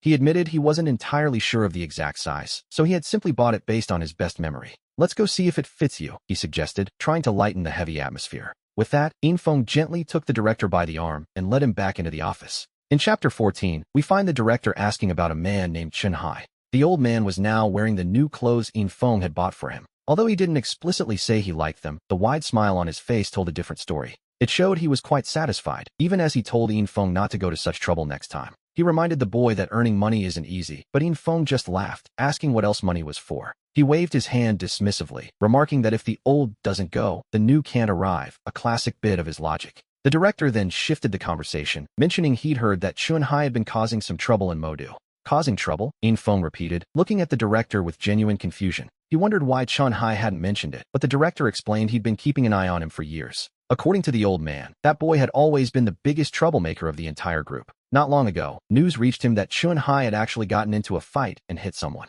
As a result, he had apparently spent a few days in a detention center. It seems he even had to pay tens of thousands of yuan, which, naturally, was a significant blow. The director estimated that all the money the boy had saved over the last few years had likely gone toward paying those people off. That young man is truly far too impulsive whenever he finds himself facing a problem. He simply doesn't know how to be a bit more tolerant, the director said, his heart clearly heavy with worry. Infeng was left a bit stunned by this, as he truly hadn't known a single thing about it. It seemed that as soon as he returned, he would have to give him a call to find out the truth. That fellow, Chun Hai, had actually managed to keep the whole situation hidden from him. To be honest, that isn't exactly how a brother is supposed to act. "Director, please don't worry. Since the guy hasn't called me for help yet, it can't be that bad. I assume it isn't anything too serious," Infeng added, trying his best to offer some comfort. "I also hope he's all right. After all, he's a boy I've watched grow up." The director sighed deeply. It was exactly as one would expect, with a lingering concern that simply couldn't be erased from his face. After that, Infeng chatted with the director for a while before heading out to play with his younger brothers and sisters. Not long after lunch had finished, he went to find the director one last time to say his goodbyes. The director looked at Infeng for a moment, appearing lost in thought as he made a decision. He then pulled him back into the office, telling him that since he was now an adult, it was time. It is finally time to give you a few things, he said, leaving Infeng feeling quite confused. At the same time, a few guesses began to form in the back of his mind. Deep down, he had his suspicions, but he said nothing and simply waited for the director to continue. The director then pulled a box from the bookshelf that, interestingly enough, looked brand new. He took a single letter out of it and, with a steady hand, delivered it to Infeng. The director explained that this was exactly what he had found in the boy's pocket when he first took him in all those years ago. He urged him to read it, and as Infeng took the letter and opened it, he found the contents rather strange. The letter began by explaining that she was the child's mother and that, due to certain unavoidable circumstances, she had been forced to abandon her son, a decision that had clearly left her heart filled with conflict. She wrote of her hope that he would be treated well and that if she could ever find her child again in the future, she would surely offer a generous reward. Yet, we see no notable change in Infeng's expression as he reads this. He had already anticipated such a story when he was discarded, and in reality, he felt there was nothing to be sad about. After all, he had made it through all these years on his own just fine. Why worry about such things now, he wondered, even as the director called out to him softly. The old man told him not to be sad, as he believed his mother must have had her reasons back then. After all, no mother truly wants to abandon her child, the director said, trying his best to offer some comfort. Infeng let out a long, slow exhale, tucked the letter away, and looked at the director. He calmly explained that he wasn't sad, mostly because the very concept of parents didn't exist in his heart. The director was a bit surprised by such a blunt admission, but he soon felt a sense of relief. When he first found Infeng, the boy was only a few years old and couldn't possibly have had any memories of his parents. With a gentle motion, the director pushed the rest of the box toward Infeng. He told him there were a few more things inside, and that he should take them with him as well. These were all the items he had been carrying with him on that fateful day. Infeng took the box, stood up, and prepared to say his final goodbyes to the director. The director told him that if he was busy, he didn't need to go out of his way to return, as there was nothing more to be done. As long as you keep this place in your heart, that is enough, the director said, waving his hand dismissively. Looking at the director's white hair, Infeng felt a slight, sharp ache in his heart. The director was growing old, and we see him realize that time is truly a terrible thing. It silently wears away a person's years, and so, Infeng decided he would return often in the future. He feared that once the director was gone, he might not be able to remember his face. By the way, he recalled the director's surname seemed to be Zhang, didn't it? He had always simply called him director, and Infeng realized he couldn't actually remember the man's full name. Now that he thought about it, it was quite embarrassing, though, naturally, he wasn't about to ask him directly now. He planned to look up the information for this orphanage online a bit later. The director's name would be there, and so, after saying his goodbyes, Infeng finally left the office. As he passed by the playground, he heard a sudden shout, "Brother Infeng, are you leaving already?" Infeng turned his head and offered a small, rare smile. "Wang Dong, what's the matter? Do you want to come away with me, kid?" "Of course I do," the boy replied, though as soon as he spoke, Wang's eyes dimmed just a little. However, he reminded himself that he was still in the middle of his studies. "I'll come find you when I graduate," he promised, and Infeng told him to study hard. "Don't go learning from that boy in Chennai," Infeng said, patting his shoulder with a smile. Back in the car, Infeng casually tossed the box in his hand onto the passenger seat. He pulled out his mobile phone and quickly searched for the Lanshan orphanage. Sure enough, the information about the director was right there at the top. The director's real name was Zhang Yushin. Infeng committed this name deeply to his memory. This was the person he was most grateful to, and he would remember that name for the rest of his life. After finding the information he wanted, Infeng put his phone away and reached out toward the box. But he stopped halfway, and we see Infeng give a small, mocking smile at his own hesitation. There was no point in it. Pulling his hand back, he picked up his phone again to call his good friend. It was Chennai, and before long, the call was connected. Chennai's carefree voice came through the line, asking, "Brother Feng, what's up?" Infeng heard the whistling of the wind. He frowned slightly and asked if he was really answering the phone while cycling. "Aren't you afraid of dying?" After waiting a minute, he finally heard Chennai speak again. "It's fine, Brother Feng, go ahead. I still have several interviews waiting for me." Infeng asked him directly, saying he'd heard Chennai hit someone, was locked up for days, and paid tens of thousands. "Is this true?" Chennai stammered, asking where on earth he had heard such a thing. "It's false," Chennai denied, insisting that no such thing had ever happened. "Are you suggesting that the director is lying to me?" Infeng countered. How would the director even know?" Chennai said anxiously, though Infeng knew he was caught. "I see you don't truly consider me a brother," Infeng said, "so don't call me Brother Feng in the future. I don't have a brother like you. Something this big happened, and you didn't even tell me," he added harshly. "Isn't it embarrassing? That's why I didn't tell you," Chennai admitted weakly. "Who did you hit?" "It was the foreman at the place where I used to work," Chennai confessed. "Why? Did he try to intimidate you, Brother Feng?" "It's actually quite embarrassing to talk about, so don't ask. It was over a woman," Chennai admitted, leaving it at that. We could say he's finally confessed, but Infeng is furious. It really is quite a shameful situation. "Did you forget everything I taught you? Striking someone is never the right way to solve a problem. In fact, it is the most useless and least profitable method available. You really haven't listened to a word, he thought, but Chinai argued that the man hit his girlfriend right in front of him. Who told him to be so annoying? Infeng asked, and now that you've hit him, do you actually feel any better? I do feel better, Chinai replied, and even though I lost 20,000 yuan, it was worth every penny. Chapter 15. Is it really worth going to a bar? No, it isn't worth it, but if it makes me happy, then perhaps it is, in its own way. Infeng let out a sigh and asked how the job hunt was progressing. Infeng didn't feel like offering empty comforts, and to be honest, Chinai didn't seem to need any consolation anyway. When the time comes that he truly can't take it anymore, Infeng will help him without saying a word. It's going all right. I haven't found anything just yet, but it doesn't really matter. I can also take this time to get some much-needed rest. Chinai said it all so casually that Infeng could practically feel the relaxation in his voice. It seems he really is doing fine. After a moment's thought, Infeng asked, do you care what kind of work you do? Do you care about the job? No, not at all. It's just work. So, do you want to work with me again? I'm planning to start my own business. Chinai asked with a hint of excitement. Brother Feng, what exactly are you planning to do? I am planning to open a company that specializes in old houses. Over the years, the connections he had built up were quite extensive, to say the least. He knew he wouldn't go hungry with this plan, so he agreed to head home and start packing. He decided that very night he would take a flight back. After hanging up the phone, Infeng lit a cigarette, lost in thought. The sudden spark of ambition caused his mind to start racing with possibilities. Now, he didn't just want revenge on Lu Li. He wanted to make a fortune while getting it. Only then could he truly live a better life. So instead of going home, he kept driving. He headed to a bar instead, playing the part of a man betrayed by his wife and feeling bitter. After all, a man in his position always needs to find a place to vent his frustrations. At the very least, he felt he had to maintain that appearance for the world. He found a booth and ordered a strong drink, sitting there all alone and drinking slowly. The lights were dim and the DJ was loud, and though it wasn't crowded yet, we know why. The night hadn't quite reached its peak yet, when suddenly, a group of girls noticed him. Look, sisters, do you see that handsome guy drinking all by himself over there? His whole vibe seems really sophisticated, doesn't it? He doesn't look like just any ordinary worker, a stylish young woman whispered to her friends. He really is quite handsome, and he looks to be about our age, Siyu noted. Are you thinking of making a move? One of the women asked while glancing at Infeng. She teased the woman who had first spoken, who cried out, Luo Yao, you are so annoying. I was nice enough to point out a cute guy, and here you are making fun of me. Next time, I'll just keep him all to myself, Li Shiyu muttered, looking rather unhappy. Exactly, Shiyu, don't pay any attention to this woman. The next time we spot a handsome guy, let's just not invite her along. The two of us will watch him together. Sister Ainshu really is the best. All right, you two, stop bickering for a moment. What do you actually think of that handsome guy? Does anyone want to give it a try? Luo Yao licked her lips suggestively as she asked the question. Luo Yao, save your charms for later. Shiyu was the one who discovered this handsome guy first. If anyone is going over there, it should be her. If she doesn't go, then I will. It's not your turn yet, Ainshu said, firmly grabbing Shiyu's arm. She spoke up in solidarity. Why? I saw him too, you know. Since I saw him as well, why shouldn't I get my fair share of the fun? Luo Yao pouted and shot back, though she still had the audacity to say it. The last handsome guy I found, you scared him off with just 3 words. You made it so I couldn't even get his contact information. Is that really my fault? Aside from the fact that he looked good, he was trouble. Everything else about that person was bad. I was actually rescuing you, sisters. Shiyu was getting a bit annoyed being caught in the middle, so she made a decision.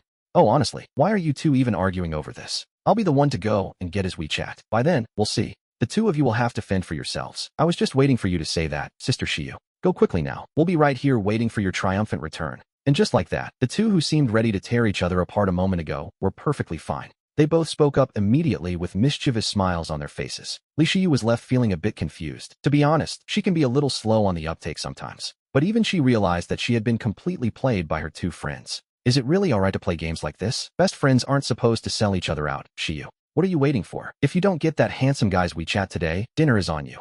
Luo Yao gave Li Shiyu a shove, and Shiyu began walking toward Infen in a complete daze. Insu grabbed her and added, Sister Shiyu, if you go empty-handed, people will think you're just there to scrounge for drinks. Take your glass with you. As she said this, Insu picked up Li Shiyu's drink. She placed it firmly in her hand and gave her a little gesture of encouragement. Go get him. Sister Insu, what if we just forget the whole thing? I'm actually feeling a bit embarrassed. Deep down, Li Shiyu was starting to feel a genuine sense of dread. She really didn't want to go through with it. Don't be shy now, hurry up. Otherwise, you'll see exactly how Luo Yao and I plan to punish you. Insu gave Li Shiyu a playful swat on the behind and pushed her forward once more. Unfortunately, poor Li Shiyu was simply no match for the two of them combined. She was forced to walk toward Infen, turning her head back to look at her two best friends one last time. They were both cheering her on with gestures, and so, Li Shiyu found herself standing right next to Infen.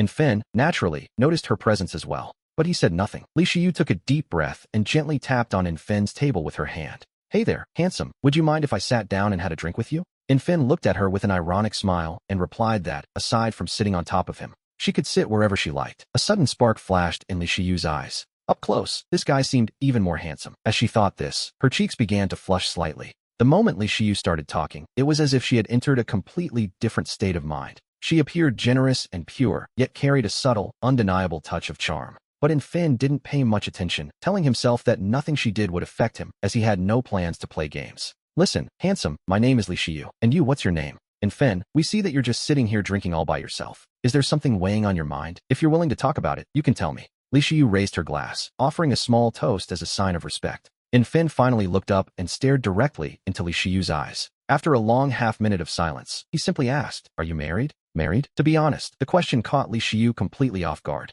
But she quickly recovered, saying quite naturally that she had only just graduated from university. How could she marry so soon? After all, everyone knows marriage can make a woman age far too quickly. Infin shook his head and told her that since she wasn't married, she wouldn't be able to understand him. He claimed there was no point in explaining. Li Shiyu could only look at him in utter surprise. She truly hadn't expected it, that this man, who seemed to be the same age as her, was already married. Why the rush, we might wonder. But since he was married, Li Shiyu's interest in him naturally began to fade. A married man and a single man, though there is only a word of difference between them. That word is a moral divide. Li Shiyu had no desire to cause family conflicts for someone else because of her. So, she asked him why he had such a worried look on his face. Was it about money? She admitted that while she didn't have a vast fortune, she did have a few $100,000 saved up, which, to be honest, is quite a lot for someone her age. Infin looked surprised and replied that, perhaps, it was indeed about money. He felt his wealth was too meager and that he couldn't stand firm in a society so consumed by desire. Li Shiyu didn't quite understand, but she could hear a trace of deep sadness in Infin's words. She tried to comfort him, noting that if he thought his money was too little, the rest of them should just give up.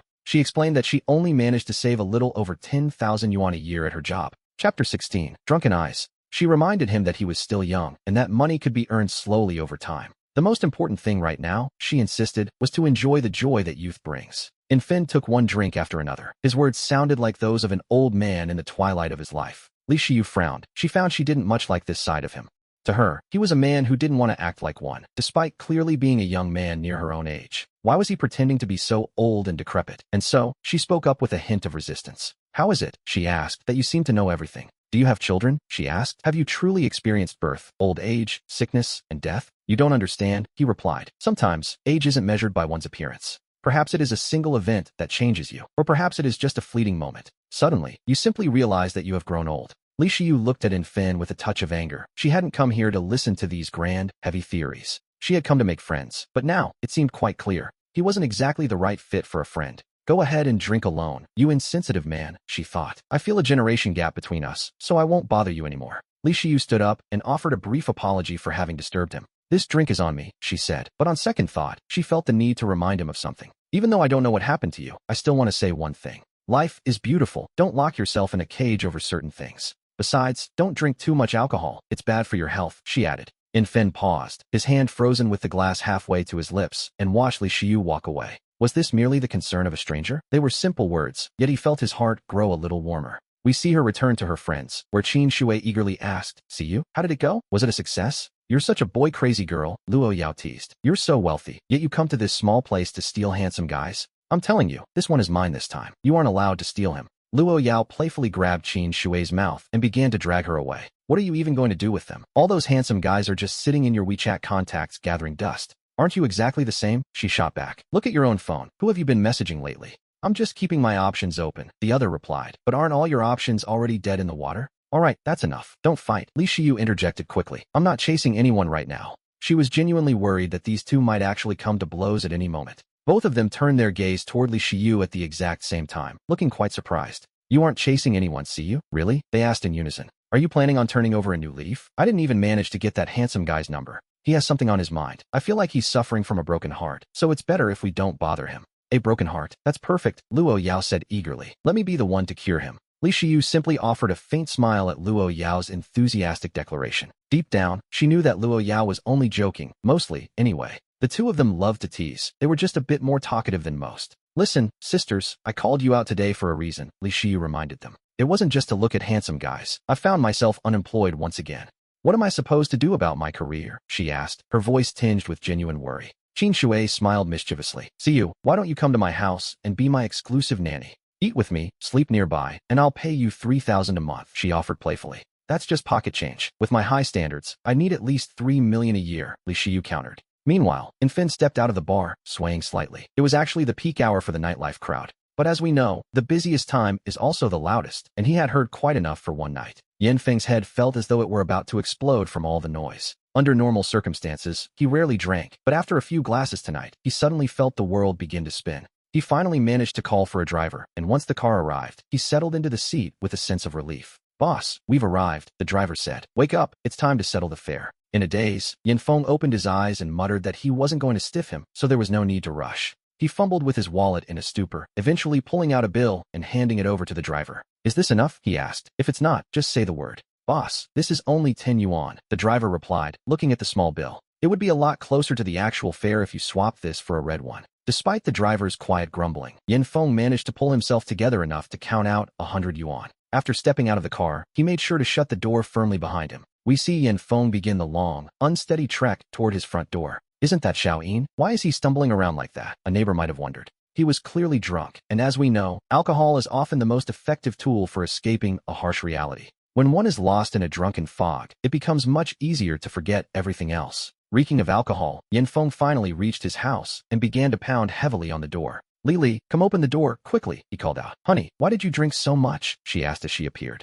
She worried his body couldn't take it, so Lili opened the door and carefully tried to help him inside. But Yanfeng struggled against her and pushed her away, telling her not to touch him because she made him feel sick. Lili froze mid-motion, staring at Yanfeng in utter, stunned silence. Yanfeng stumbled over to the sofa and collapsed onto it, his balance completely gone. Let me go, just get me a glass of water, I'm thirsty, he muttered, his voice thick with intoxication. Hurry up. Recovering from his outburst, Lili watched Yanfeng with a deeply complicated expression. After a soft sigh, she went to the kitchen for a glass of water and placed it carefully in front of him. I know you resent me, she thought, but I will show you that I've changed. From now on, you will be the center of my world. Yanfeng grabbed the glass with a clumsy hand and began to gulp the water down greedily. His grip loosened, and the glass shattered against the floor as he drifted into an unconscious stupor on the sofa. Lili watched him in the silence, reaching out to stroke his face before leaning gently against his chest. Listening to the steady rhythm of his heart, she wondered if he could ever truly be her husband again. She felt a profound sense of regret, realizing she had taken his kindness for granted for far too long.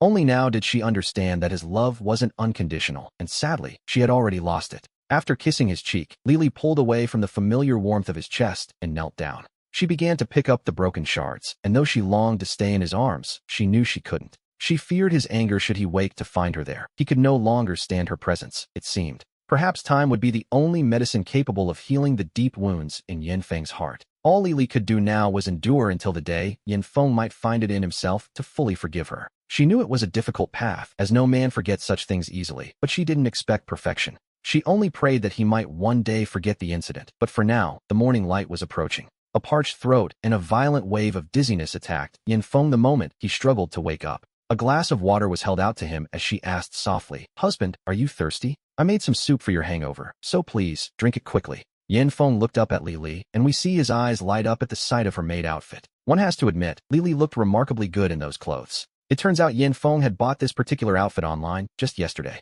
Delivery within the same city is quite fast, which was convenient for his plans. Yanfeng took the glass of water, watching Lili with a clear look of appreciation. Even if he detested Lili herself, he certainly didn't detest the outfit, which is a bit ironic. I'm hungry, he muttered. Is breakfast ready yet? Yanfeng maintained his cold attitude, asking if she had made any porridge. Husband, you were so drunk yesterday. Having some porridge in the morning is good for your body.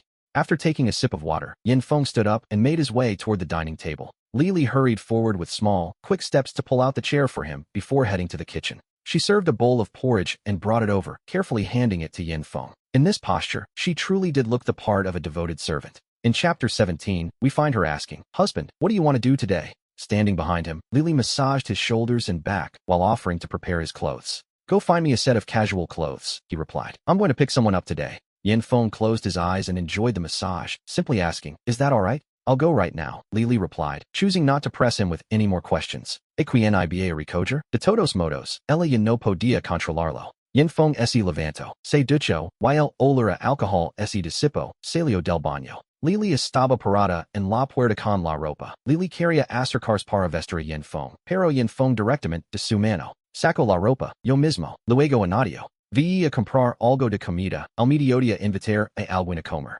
Después de vestirse, Yin Feng pasó por delante de Lili, tomando las llaves del coche preparadas y se fue. A través del espejo del baño, Lili se vio a sí misma, con un atuendo de servienta blanco y negro. Las medias blancas en las piernas, se ajustan por el lado izquierdo de la ropa. Yin Feng se movió a sus piernas, aunque es muy bonito. Pero Lili no se reconoció a sí misma, tampoco sabía por qué, este tipo de ropa. En realidad, se lo pondría, esto no es un juego, sino que se ha convertido en trabajo. Yin Feng que si su servienta, está usando este método para torturar. Aunque Lili pensó mucho, no quiere rendirse ahora, no ha llegado al punto de tener que rendirse. Así que Lili todavía planea persistir, ahora su posición, aunque ha sido reducida a servienta. Pero, ¿quién dice que una servienta no puede convertirse? Yin Feng se ha convertido en la dueña de la casa, Yin Feng se amon. Yin Feng condujo hasta el aeropuerto de Nanshan, eco un vistazo a la hora, casi liga. Después de estacionar el coche, con un cigarrillo en la boca, fue a la zona de llegadas. El aeropuerto estaba lleno de gente. Yin Feng estaba moviéndose mientras hacía una llamada. Después de un rato, vio a Chun Ai con una maleta. Yin Feng colgó el teléfono y subió. They shared a simple embrace. Good brother, welcome home, Yin Feng said warmly. Brother Feng, don't even mention it, Chun Ai replied. The air back here at home is much better than it is outside. Yin Feng then picked up his phone and headed up. As they walked, Yin Feng took Chun Ai's luggage and asked him a question. Chun Ai, do you want to head home first and see how things are? At that moment, a look of genuine embarrassment crossed Chun Ai's face. How about we wait a few more days, Brother Feng, he suggested tentatively. I'm afraid the director will scold me. To which Yin Feng replied, afraid of what? You're going back anyway. You're destined for a scolding sooner or later, so what does it matter? But Chun Ai wasn't ready yet, insisting they should perhaps wait a few more days. Well, alright then, stay at my place today, and we'll head back tomorrow instead. After getting into the car, Chun Ai lit a cigarette and turned to ask Feng a question. Is what you said yesterday reliable? Do you really have to go through an HR agency to find a factory out there?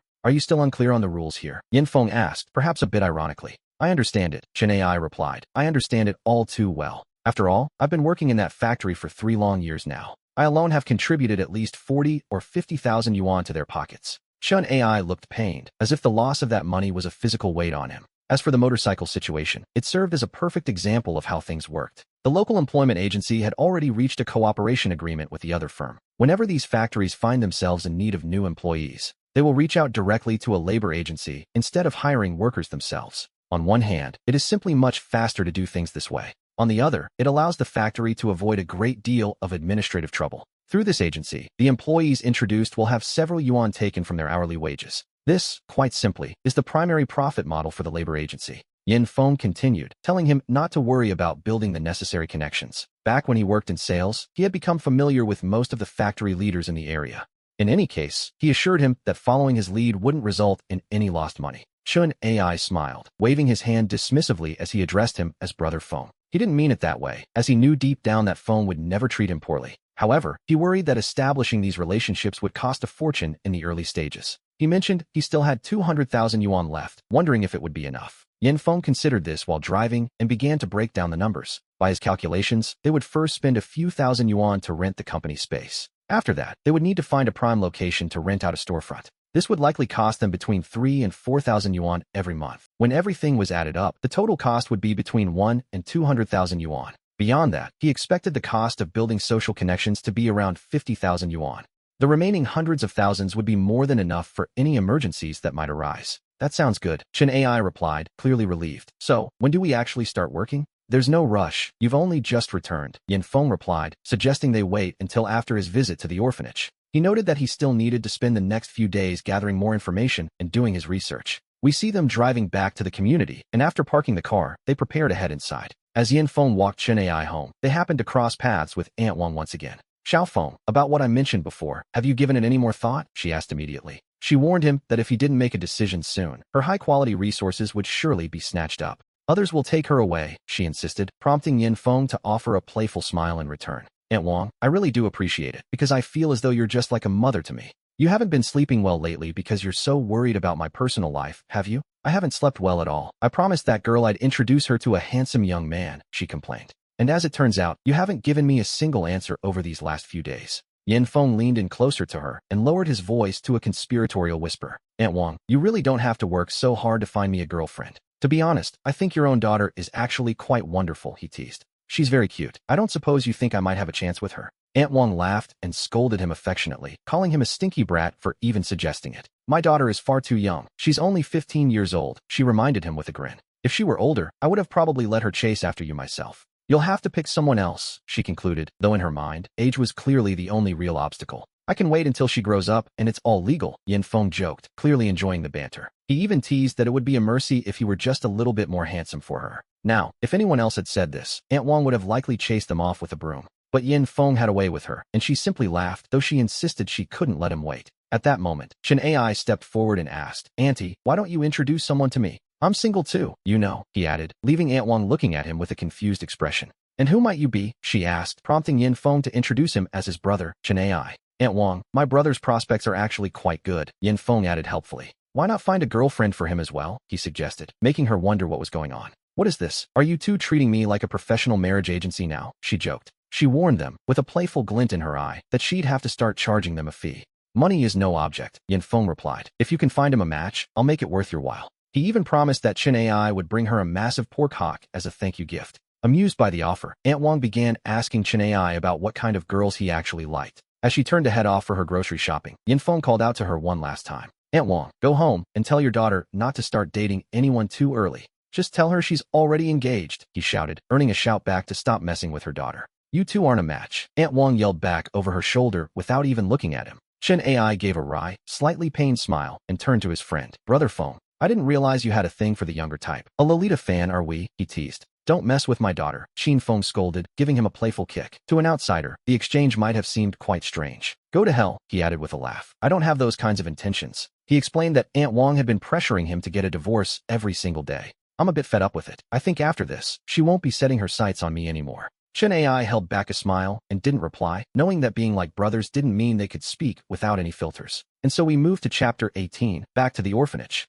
Honey, you're back, Lily greeted him. She was wearing her usual clothes for lounging at home, but curiously, she had a mask on her face. Qin Feng noticed it immediately. Without overthinking the situation, he walked straight into the house. He reached out his hand to remove Liuli's mask, but she instinctively pulled back to avoid him. Qin Feng looked at her coldly and told her in a low, firm voice not to move. Liuli, sensing his seriousness, immediately froze and didn't dare to move another inch. Qin Feng removed the mask, only to discover that her face was covered in scratches. He frowned slightly, his concern evident, and asked if she had been in a fight with someone. Liuli remained silent, unsure of how to answer. She had indeed fought someone while she was out at the market buying vegetables. It seems people had been pointing fingers and whispering things about her behind her back. Liuli couldn't help herself and had finally snapped. Brother Feng, why don't we go out to eat? She suggested. Deep down, she felt that staying home might not be very convenient for her right now. Chen Ai spoke up, though we noticed he didn't call Liuli his sister-in-law, and he even seemed to ignore her presence entirely. It's nothing serious, Qin Feng noted after inspecting her injuries and realizing they weren't grave.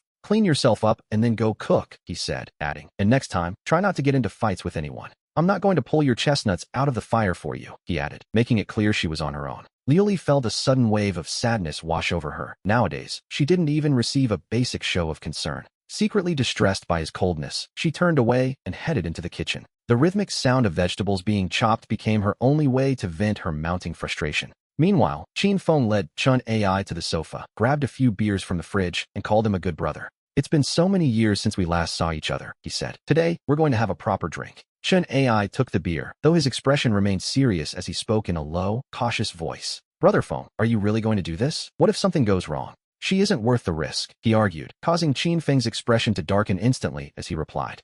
If you truly consider yourself my brother, then don't say those kinds of things. As for her, I have already made my own decision on the matter. Chen Ai looked at Qin Feng with a hint of impatience, realizing that despite their history, he couldn't sway his friend's mind. Amidst the tension, Qin Feng continued to look ahead with a burning intensity, focused on the path he had chosen. Chen Ai, to be perfectly honest with you, Qin Feng began, his tone shifting slightly. I know exactly what I am doing, he insisted, reaffirming his stance with absolute certainty. He spoke of the coming storm and the need to demonstrate his resolve, regardless of the consequences. Perhaps you've done more than enough, Qin Feng told him, reflecting on their shared bond since childhood. Qin Feng smiled happily then. It was the first time in days he had smiled from the bottom of his heart. After a while, Lily finished preparing the meal and quietly placed the dishes onto the table. She didn't try to interrupt their conversation, nor did she have any desire to be part of it. She had to consider which path to take from this point forward, whether to keep trying or to simply file for divorce. Now, everything depended entirely on the decision Liuli was about to make. Qin Feng invited Chen Ai to eat and, in his high spirits, ended up drinking far too much far too quickly. Chen Ai wasn't doing much better. As it turned out, both brothers had the same mediocre tolerance for alcohol. "Brother Feng, I can't take any more," he muttered. "I really need to go and get some rest." Chen Ai waved a hand dismissively and suggested they go out and rent a room for the night. Qin Feng, his tongue already heavy and tied, asked why on earth they would bother renting a room. "Just sleep right here," he insisted. "I have plenty of spare rooms in the house." Chen Ai refused, claiming he wasn't used to staying over at other people's places. Insisting on renting a room, Chen Ai stood up unsteadily, looking ready to stumble out the door. "Oh, you're being difficult," Qin Feng groaned, swaying on his feet as he followed his friend out. Once they were gone, Liuli finally emerged to clear the table, having waited for the house to be quiet again. Back in her room, she had reflected deeply on her situation and finally decided to try and move forward. She told herself that while life might be a bit difficult now, it wasn't entirely unbearable. After all, what was a bit of laundry and cooking? To her, those things didn't truly matter in the long run. Besides, over the last few days, she had noticed Qin Feng spending hours researching information on his computer. This made her even more reluctant to leave him. Early the next morning, Qin Feng sat up, rubbing his spinning head. He grabbed a pillow and tossed it directly at the neighboring bed to wake his guest. Chen Ai was still sleeping like a log until Qin Feng shouted that it was time to get up. Annoyed, Chen Ai kicked off the blanket and, in a fit of morning grumpiness, reached for a cigarette. He tossed one over to Qin Feng and remarked that, while he wasn't one to criticize, his friend was being a bit much. "I rarely get a break," he grumbled, "and here you are, interrupting me even while I'm trying to sleep." Qin Feng simply lit his own cigarette and asked if he really intended to spend the whole day in bed. He reminded him that they were heading back to the orphanage today, so he'd better get up and pack his things.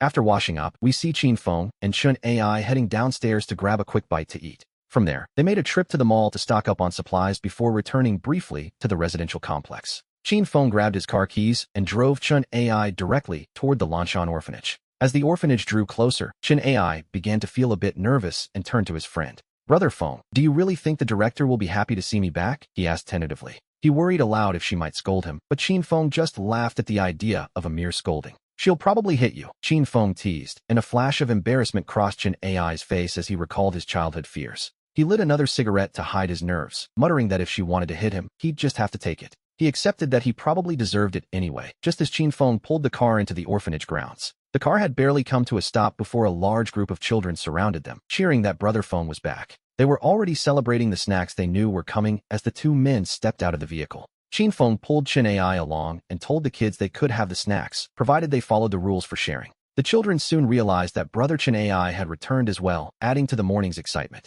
Ignoring the noisy chatter of the children, Qin Feng led Chen Ai straight toward the director's office. When they arrived, they found the director already standing in the hallway, watching them approach. Qin Feng gave a wide smile and announced that he had finally brought the little brat back home. "You can take charge of him now," Qin Feng said, while Chen Ai looked at the director with an awkward smile and spoke up timidly. "Director, it's been so long since we've seen each other. I've really missed you," he managed to say. Director Zhang looked at Chen Ai with a remarkably kind expression and gave him a simple instruction. "Come upstairs quickly. Come to the office so I can see if you've lost any weight lately." Chen Ai's footsteps froze right there, as he was far too familiar with this particular look from the director.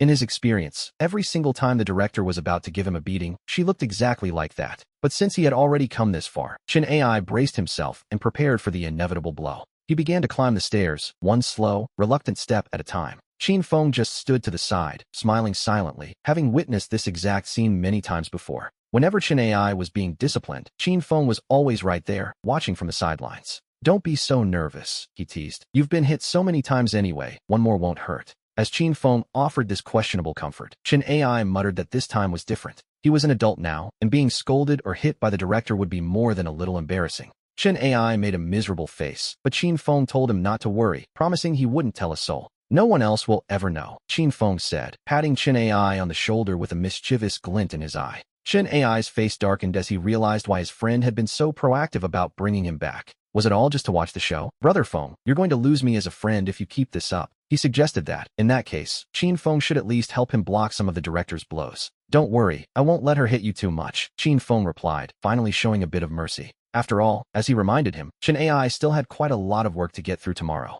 "If you have to work with bruises on your face, people will think I'm a ruthless boss," Qin Feng joked. Chen Ai smiled to himself, knowing all too well that this was exactly how things would play out. The moment they stepped into the office, Qin Feng immediately and very cautiously backed away. Suddenly, a dark shadow fell over Chun Ai with the speed of a lightning bolt. "Ah!" Chun Ai cried out as the director shouted. "You brat, so you finally decided to come back? Are you still hitting people? Just wait and see if I don't kill you today," she scolded him. And so we begin chapter 19, an internet storm at the orphanage. "I was wrong. I'll never do it again," Chun Ai pleaded while desperately trying to dodge her. After landing a few hits, Director Zhang tossed her broom aside and asked, "Chun Ai, how much money did you lose this time?" She wanted to know what he had left, and he admitted he only had 20,000 yuan to his name. "But this time I've come back to do something big with Brother Feng," he added quickly. Chun Ai spoke in his most flattering tone, hoping to stay on her good side. "That boy, Qin Feng, he has always been very stable and reliable in his affairs," she noted. She agreed it was good for him to follow Qin Feng's lead, as it was better than his previous jobs. As she spoke, a mocking look appeared on Director Zhang's face, the kind only a parental figure can give. "You brat, you've been away for 3 or 4 years now, haven't you?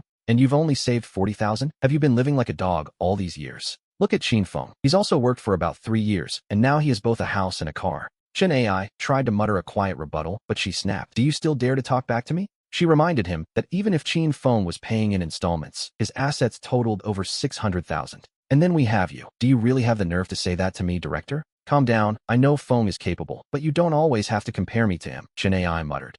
He felt that while Feng was a genius, he was just an ordinary person who couldn't seem to do anything right. "I've reached my limit with you. I told you to study hard, but you didn't learn a thing," she countered. Director Zhang continued sarcastically, telling him he was simply reaping the bitter fruits of his own choices. At that moment, Qin Feng stood up, stepping in to smooth things over by asking the director not to be so angry. He reminded her that Chun Ai had finally returned, so perhaps they should focus on more cheerful topics. Calmed by Qin Feng's intervention, Director Zhang finally settled back into her chair. Chun Ai, sensing a shift in the wind, immediately went to pour her a fresh cup of tea. After Director Zhang took a slow sip of the tea, she looked at them both and spoke. She asked what the two of them were planning to do, noting that their lives were already set in their ways. "I won't worry about the children's work in the future anymore," Director Zhang said with a small smile. "Director, don't you worry. The future of my younger brothers depends on the two of us now," Qin Feng replied. He gave her his word, guaranteeing that they would definitely make sure the younger ones earned plenty of money. Director Zhang looked over at Chun Ai and addressed him softly as Xiao Ai. She asked him to step out for a moment, as she needed to speak with Xiao Feng privately. Chun Ai didn't think twice about it. He simply gave a smile and made his way out of the office. Once the door had clicked shut, the director's expression turned quite serious as she looked at Qin Feng. "Xiao Feng, I've heard about your situation, and I know there is hatred in your heart, but I must advise you." She looked him in the eye and told him to let the matter go and simply get the divorce. Qin Feng sat down in silence in the chair across from Director Zhang. He spoke softly, telling her that he truly appreciated her kindness. However, he explained that he had his own considerations and knew exactly what he was doing. "It's precisely because of your current state that I'm so worried," she replied as he settled into the chair. She urged him to let it go, not wanting to see his life ruined by a woman like that. "You're young, and you still have many good years ahead of you," Director Zhang added with genuine concern. Qin Feng felt a wave of warmth in his heart. He knew the director was the only one who truly cared for him. But this time, he realized he might have to disappoint her. "Director, there are some things I can forget, but others I will remember for a lifetime," he said. He explained that she was trampling on his dignity and he wouldn't let her off easily, so she needn't worry. He even hinted that if she tried to interfere, he might have to make choices she wouldn't like. While Qin Feng felt perfectly composed, Director Zhang felt a chill that seemed to settle in her very bones. She stared at him for a long time, unable to find the right words to say. "Director, I know you're worried about me, but I can give you my word," he continued. He promised her that no matter what happened, he would be fine, a statement that acted like a soothing balm for her anxious heart. After a long silence, she finally let out a heavy sigh and told him, "Very well." She told him to do as he thought best, but warned him never to cross the red line. Qin Feng felt quite good, and seeing that the director was also at ease, he gave her a smile. He assured her he wasn't a fool and knew perfectly well what he could and could not do. After that, Chun Ai came back inside, and the three of them spent a long time talking together. After they finished eating, we see Yifeng leaving with Chun Ai. As they sat in the car on the way back, Chun Ai lit a cigarette with a heavy, somber expression. He remarked that the gray hairs on the director's head seemed to have increased quite a bit lately. The wrinkles on her face had deepened as well. Yifeng sighed, noting that they had simply grown up. And as they grew, she naturally aged. Time, as it turns out, is fair to everyone. The best they could do was ensure Director Zhang felt at peace, and for a moment, Yifeng felt quite good about that. He sat there, lost in his own thoughts, feeling a sense of quiet satisfaction. Indeed, Yifeng felt quite good as he reflected on the conversation they had just finished. He continued to sit there in silence, feeling perfectly content with the path he had chosen. It was a rare moment of calm for him, and Yifeng truly felt at ease. He sat there comfortably, watching the world pass by through the car window, feeling quite good indeed. He was the one who had helped Mika the most, but suddenly, he sensed something was off and asked Chin AI what he was watching. Shocked by Yifeng's sudden question, Chin AI hurried to turn off his phone, nervously claiming that he was mistaken. The more Yifeng thought about it, the more suspicious he became, so he firmly told Chin AI to hand over the device. Chin AI hesitated before handing it over, fearfully suggesting they pull the car over before Yifeng looked at the screen. It was the video of Lioli from that day. As he watched, a malicious smile slowly curled onto Yifeng's lips. He checked the upload details and tossed the phone back, calmly explaining that he was the one who had it published. Chun AI was stunned, realizing that Yifeng's method for dealing with the woman who hurt him was to utterly destroy her soul. It was a true spiritual execution, making Chun AI realize that some people can be dead long before they stop breathing. When asked if being labeled a cuckold bothered him, Yifeng snorted coldly, noting he was already famous enough not to care. If he hadn't cared, he wouldn't have done this. To him, pity is just a weakness of the incompetent, and he only wants to see her rot in hell. Chun AI was shaken by Yifeng's decisive tone, yet he understood him. After all, hadn't he also lashed out when his own girlfriend betrayed him? But compared to a simple fistfight, Yifeng's methods were far more sophisticated. Killing without shedding a drop of blood, proving a soft knife, is often more lethal. In Chapter 20, after the disputes and calming Chun AI down, Yifeng drove back to the complex, where the gossip that had died down began to swirl again. Those looks of pity made Yifeng feel as if he were sitting on pins and needles. Even with all his mental preparation, he still felt deeply uncomfortable. In the end, he couldn't take it anymore and hurried home, looking very much like someone retreating with his tail between his legs. Yifeng opened the door with a grim expression, only to find Lioli kneeling there with a clothes rack in her hands, looking as though she'd been there for hours. She begged him to hit her, calling herself names, but curiously, seeing her so humbled caused the anger in Yifeng's heart to dissipate just a little. He had originally planned to come back and give her a piece of his mind, but seeing her like this, he found he no longer had the desire. He knew that if he acted on his anger, he would feel a sense of closure, so instead, he simply pushed her aside and walked into the bedroom. Lioli remained kneeling on the floor in a daze, staring blankly ahead. Sometimes, a cold silence is far more painful than any physical blow. She could feel it now. That crushing indifference was pushing her toward a total collapse, and she decided she couldn't take it anymore. She wanted a divorce. She stood up and ran into the bedroom like a madwoman, screaming at Yifeng that she was leaving and that they were getting a divorce. Yifeng finally snapped back, asking her how he had hurt her, if he had ever raised a hand to her, or if he was the one who betrayed their marriage. Lioli screamed back, calling him a beast and demanding to know the meaning of his coldness, declaring she wouldn't play his games and wanted out. With a perfectly indifferent face, Yifeng stood up and agreed, telling her they could go and get the divorce settled right that second. He told her she'd have no problem leaving the house forever, but seeing him actually walk toward the door, Lioli suddenly snapped back to reality and grabbed him. She wept and begged for forgiveness, claiming her outburst was just a desperate plan because he had been so cold, and she pleaded with him not to abandon her. Yifeng let out a roar of pure fury. The mere thought of her dirty hands touching him filled him with an instant, burning rage. He stood there with a terrifying seriousness, his mind a whirlwind of resentment as he struggled to organize his thoughts before the final breaking point. The situation had become incredibly awkward. For a moment, the weight of the world seemed to press down on him as he struggled to process the chaotic mess his life had become. He considered striking her, but seeing her state, Yifeng couldn't bring himself to do it. Instead, he dropped a cold warning and slammed the door, telling her to think carefully about the future. He warned her not to blame him if he lost control next time, yet Lioli didn't follow him. She simply smiled, happy to have finally seen an emotion other than indifference on his face. To her, even rage was better than that cold void, and she believed that one day this anger would soften into tenderness. After all, every new beginning is difficult. Now that Yifeng could actually feel anger again, Lioli wasn't about to let him slip back into silence. Meanwhile, Yifeng left the complex, seeking neither home nor his friend Chinai. He lit a solitary cigarette and walked slowly along the riverbank as the sunset's heat faded, replaced by a cool breeze that swept over the water. We see him sitting on a stone bench, smoking deeply and leaving a dozen cigarette butts behind as he watches the sunset with a profound, inexplicable sadness. His mind kept replaying that moment, the heat of Lioli's lips, a heat that could burn most people, but for Yifeng, it only provoked a sense of deep disgust. He could no longer feel the spark they once had. It wasn't just anger, but the realization that she had ruined his very longing for life, leaving him feeling provoked and careless. Tossing the last cigarette aside, he stood up as the sun's final glow vanished. Returning to that house of indifference, he found Lioli greeting him as if nothing had happened. She called him husband and told him dinner was ready, acting as though she'd been waiting just for him. Yifeng simply nodded coldly and sat down to wait for the meal. After Lioli placed the hot dishes on the table, she sat across from him, urging him to try her special soup. Yifeng ignored her entirely, focusing only on his own plate. When she realized he wouldn't engage, she went to the kitchen to fetch him a bowl herself, serving him with a level of attention that felt almost suffocating. She then offered him a cup of tea, but Yifeng watched her warily. Her sudden submissiveness and eagerness to serve him felt far too calculated for his liking. It put him on high alert, looking for traps in this strange domestic scene. He told himself it was reasonable for her to lower her status to apologize after their fight. He couldn't find a specific flaw in her behavior, yet her diligence felt unbelievable. He wondered if he was misinterpreting her actions or if she was hiding something new. Yifeng took the tea, drinking slowly as he tried to pinpoint the problem, completely missing the way Liuli's eyes narrowed with the cunning of a fox. Suddenly, a spark of realization hit him. He understood that Liuli felt hopeful because he had finally reacted with a slap. To her, anger was far less desperate than silence. After thinking it over, Yifeng decided that no matter what happened, he would never lay a hand on her again. He realized that his reaction had inadvertently given her a way back in.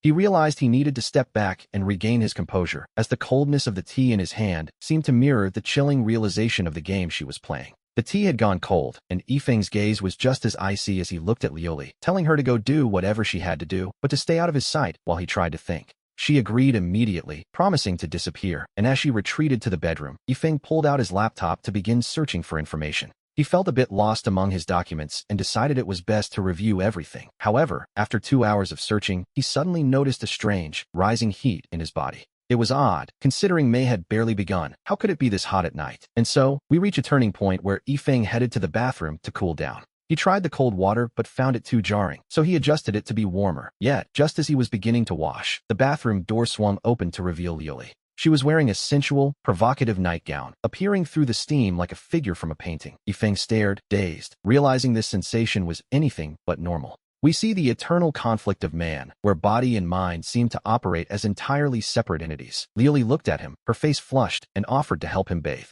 As she approached him through the warm mist, Yifeng felt a wave of pure disgust and told her, in a low, dangerous voice, to leave. But Liuli showed no fear, closing the distance with a shy smile on her face. To her, the past was messy, but in this moment, she felt beautiful as she called out to her husband. After the storm finally passed, Yifeng sat on the sofa with a grim expression, looking down at Liuli, who lay on the floor with her clothes torn and her body bruised. She was unconscious, and a murderous intent flared in his eyes. She had actually dared to drug him, an act he found utterly unforgivable, so he went to the kitchen for a knife. He filled a bucket and poured the freezing water directly over her, waking her instantly. Liuli wiped the water from her face and looked up at him. She actually smiled at the sight of the knife in his hand, showing no fear whatsoever. After all, compared to his cold indifference, a blade felt like a much smaller threat. She calmly asked if he intended to kill her, to which Yifeng responded with a voice thick with restrained fury, asking if she had indeed drugged him. She admitted it freely, explaining she had spiked his tea because she couldn't stand his coldness. She claimed that as his wife, she simply craved his affection.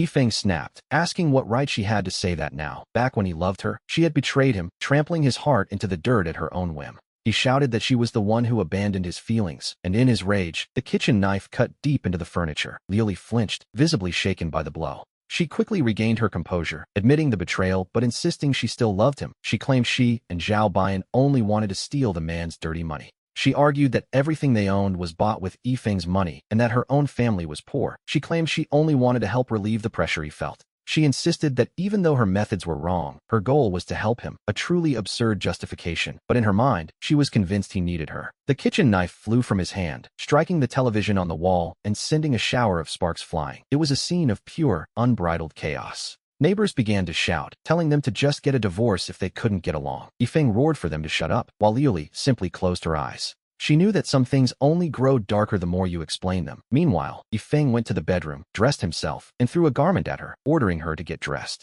Liuli asked where he was taking her, stubbornly refusing to move. Seeing this, Yifeng threw the door open, completely indifferent to the neighbors who had gathered outside. A small crowd had formed to listen to the scandal, and they immediately began to advise him, telling Yifeng not to be angry and that a woman like her wasn't worth it. They argued that with his qualities, he could easily find someone better, even offering to introduce him to their own daughters. To be honest, the neighbors were surprisingly helpful. Yifeng suppressed his rage and forced a smile, thanking his neighbors for their kindness while insisting he knew exactly what he had to do. Inside, Liuli had rushed to the bedroom to clutch her clothes, terrified of being exposed to the judgmental gaze of the crowd gathered at the door. The neighbors warned him not to lay a hand on her, as the law wouldn't care about his reasons. Yifeng simply smiled and took his time dismissing them. Once they were gone, he went straight back inside, grabbed the now-dressed Liuli, and carried her bodily down the stairs. She struggled and pounded on his back, calling him an idiot and screaming that she didn't want to go home. It was, quite frankly, a very public spectacle. We see the elders of the complex watching them pass, whispering and wondering where Yifeng was taking his shameless wife now that he had finally reached his limit. They assumed he was sending her back to her parents, pitying such a good man for being cursed with such a woman. Yifeng ignored them and shoved the crying Liuli into the car.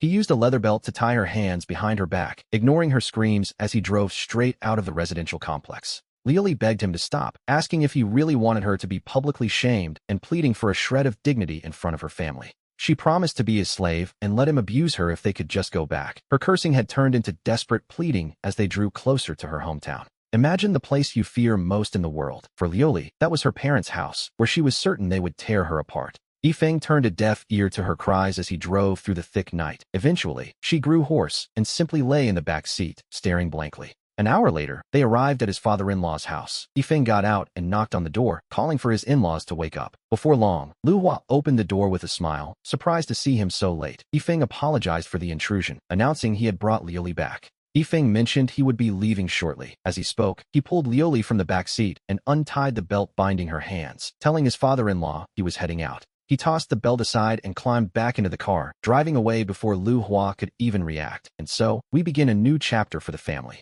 Lu Hua watched the car disappear into the distance before turning to Liuli. His expression grew terribly dark as he looked at his daughter standing there. Liuli walked toward the edge of the porch with an indescribable look in her eyes. She was so exhausted, she didn't even care about the belt that had bound her. She wasn't sure if what she had done was right or wrong. She knew this might make Yifeng hate her more, but she simply couldn't endure his coldness any longer. Her father demanded to know what she had done to upset him, threatening to beat her. Liuli, however, didn't even turn her head as she told him to go ahead. She told him he should just beat her to death anyway, as she felt there was no longer any point in living. Liuli raised her hand as if to shield herself, but eventually, she let it drop back down, completely devoid of strength. Seeing her in such a pathetic, sorrowful state, her father found that he couldn't bring himself to strike her anymore. However, just because he didn't want to resort to violence didn't mean he was ready to forgive her for whatever she had done. He gave her one last look and, without a word of comfort, turned around and went back inside the house. He even went as far as to close the door on her, though he did leave the dim porch light on for her. It was, perhaps, his final small gesture of concern for his daughter on this difficult night.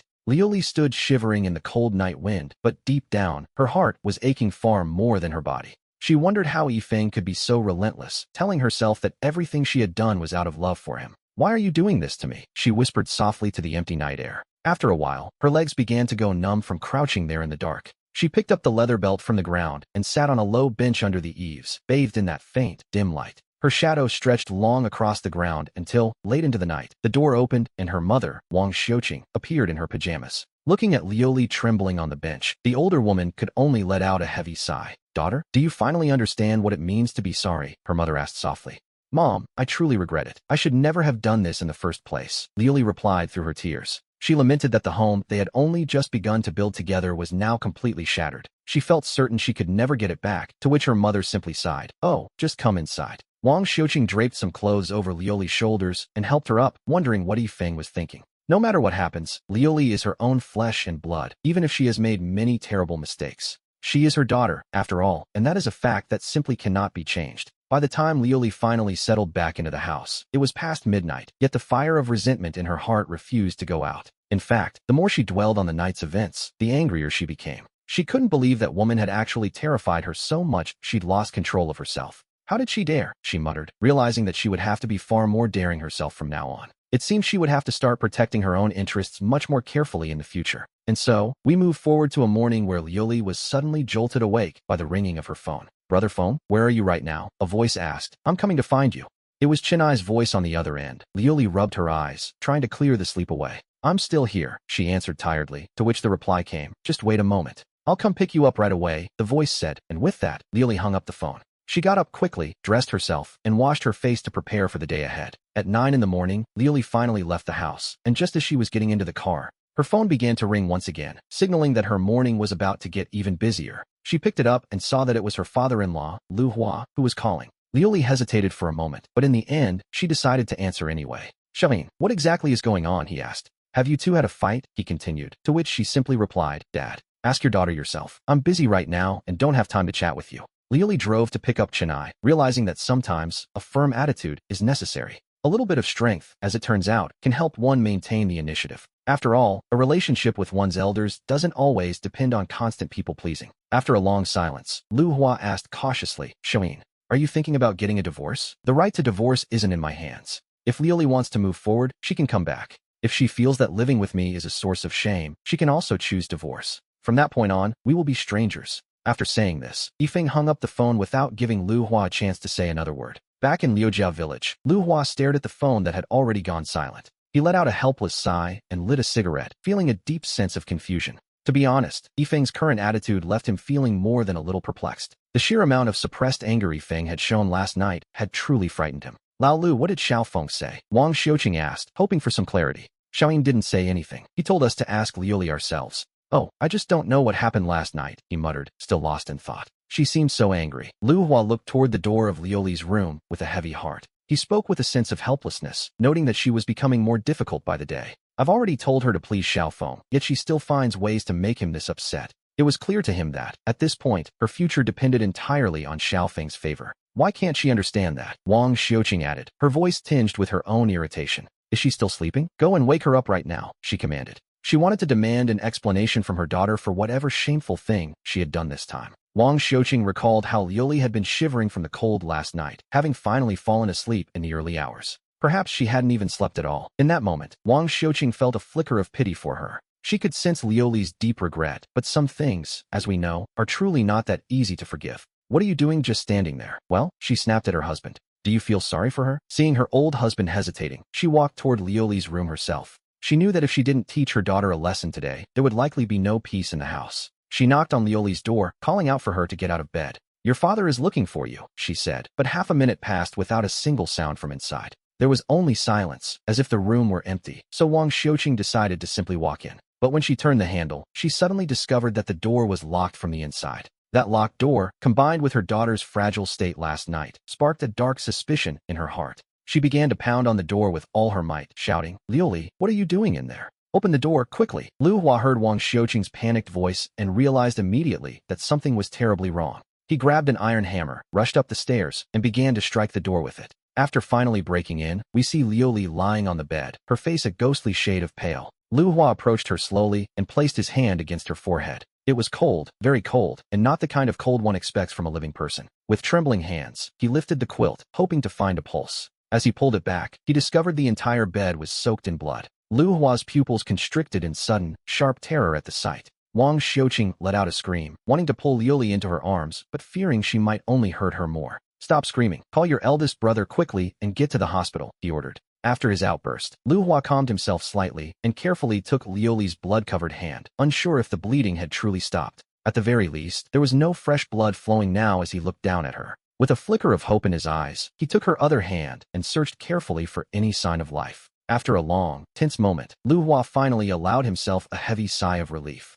Fortunately, there was still a pulse. Though it was weak, there was still a chance to save her. Old Lu, how is she? Is she still alive? Wang Xiuqing asked from his side, her voice thick with anxiety. She's still alive, but we must get her to the hospital this very instant, he replied. She had lost far too much blood, and he knew she wouldn't be able to hold on much longer. Has your brother arrived yet? Call him again and tell him to hurry up. He needed to move fast because every passing second brought her one step closer to the edge. Chapter 23. We see Yin Feng leading Chen Ai out of the Industry and Commerce Office, maintaining his usual composed facade. All the necessary documents for the company registration have finally been submitted. Now, there is nothing left for them to do but wait for the official approval. Afterward, Yin Feng took Chen Ai to a shop he had previously rented, with plans to begin renovations. It was right then that Yin Feng received a call from his mother-in-law, Wang Xiuqing.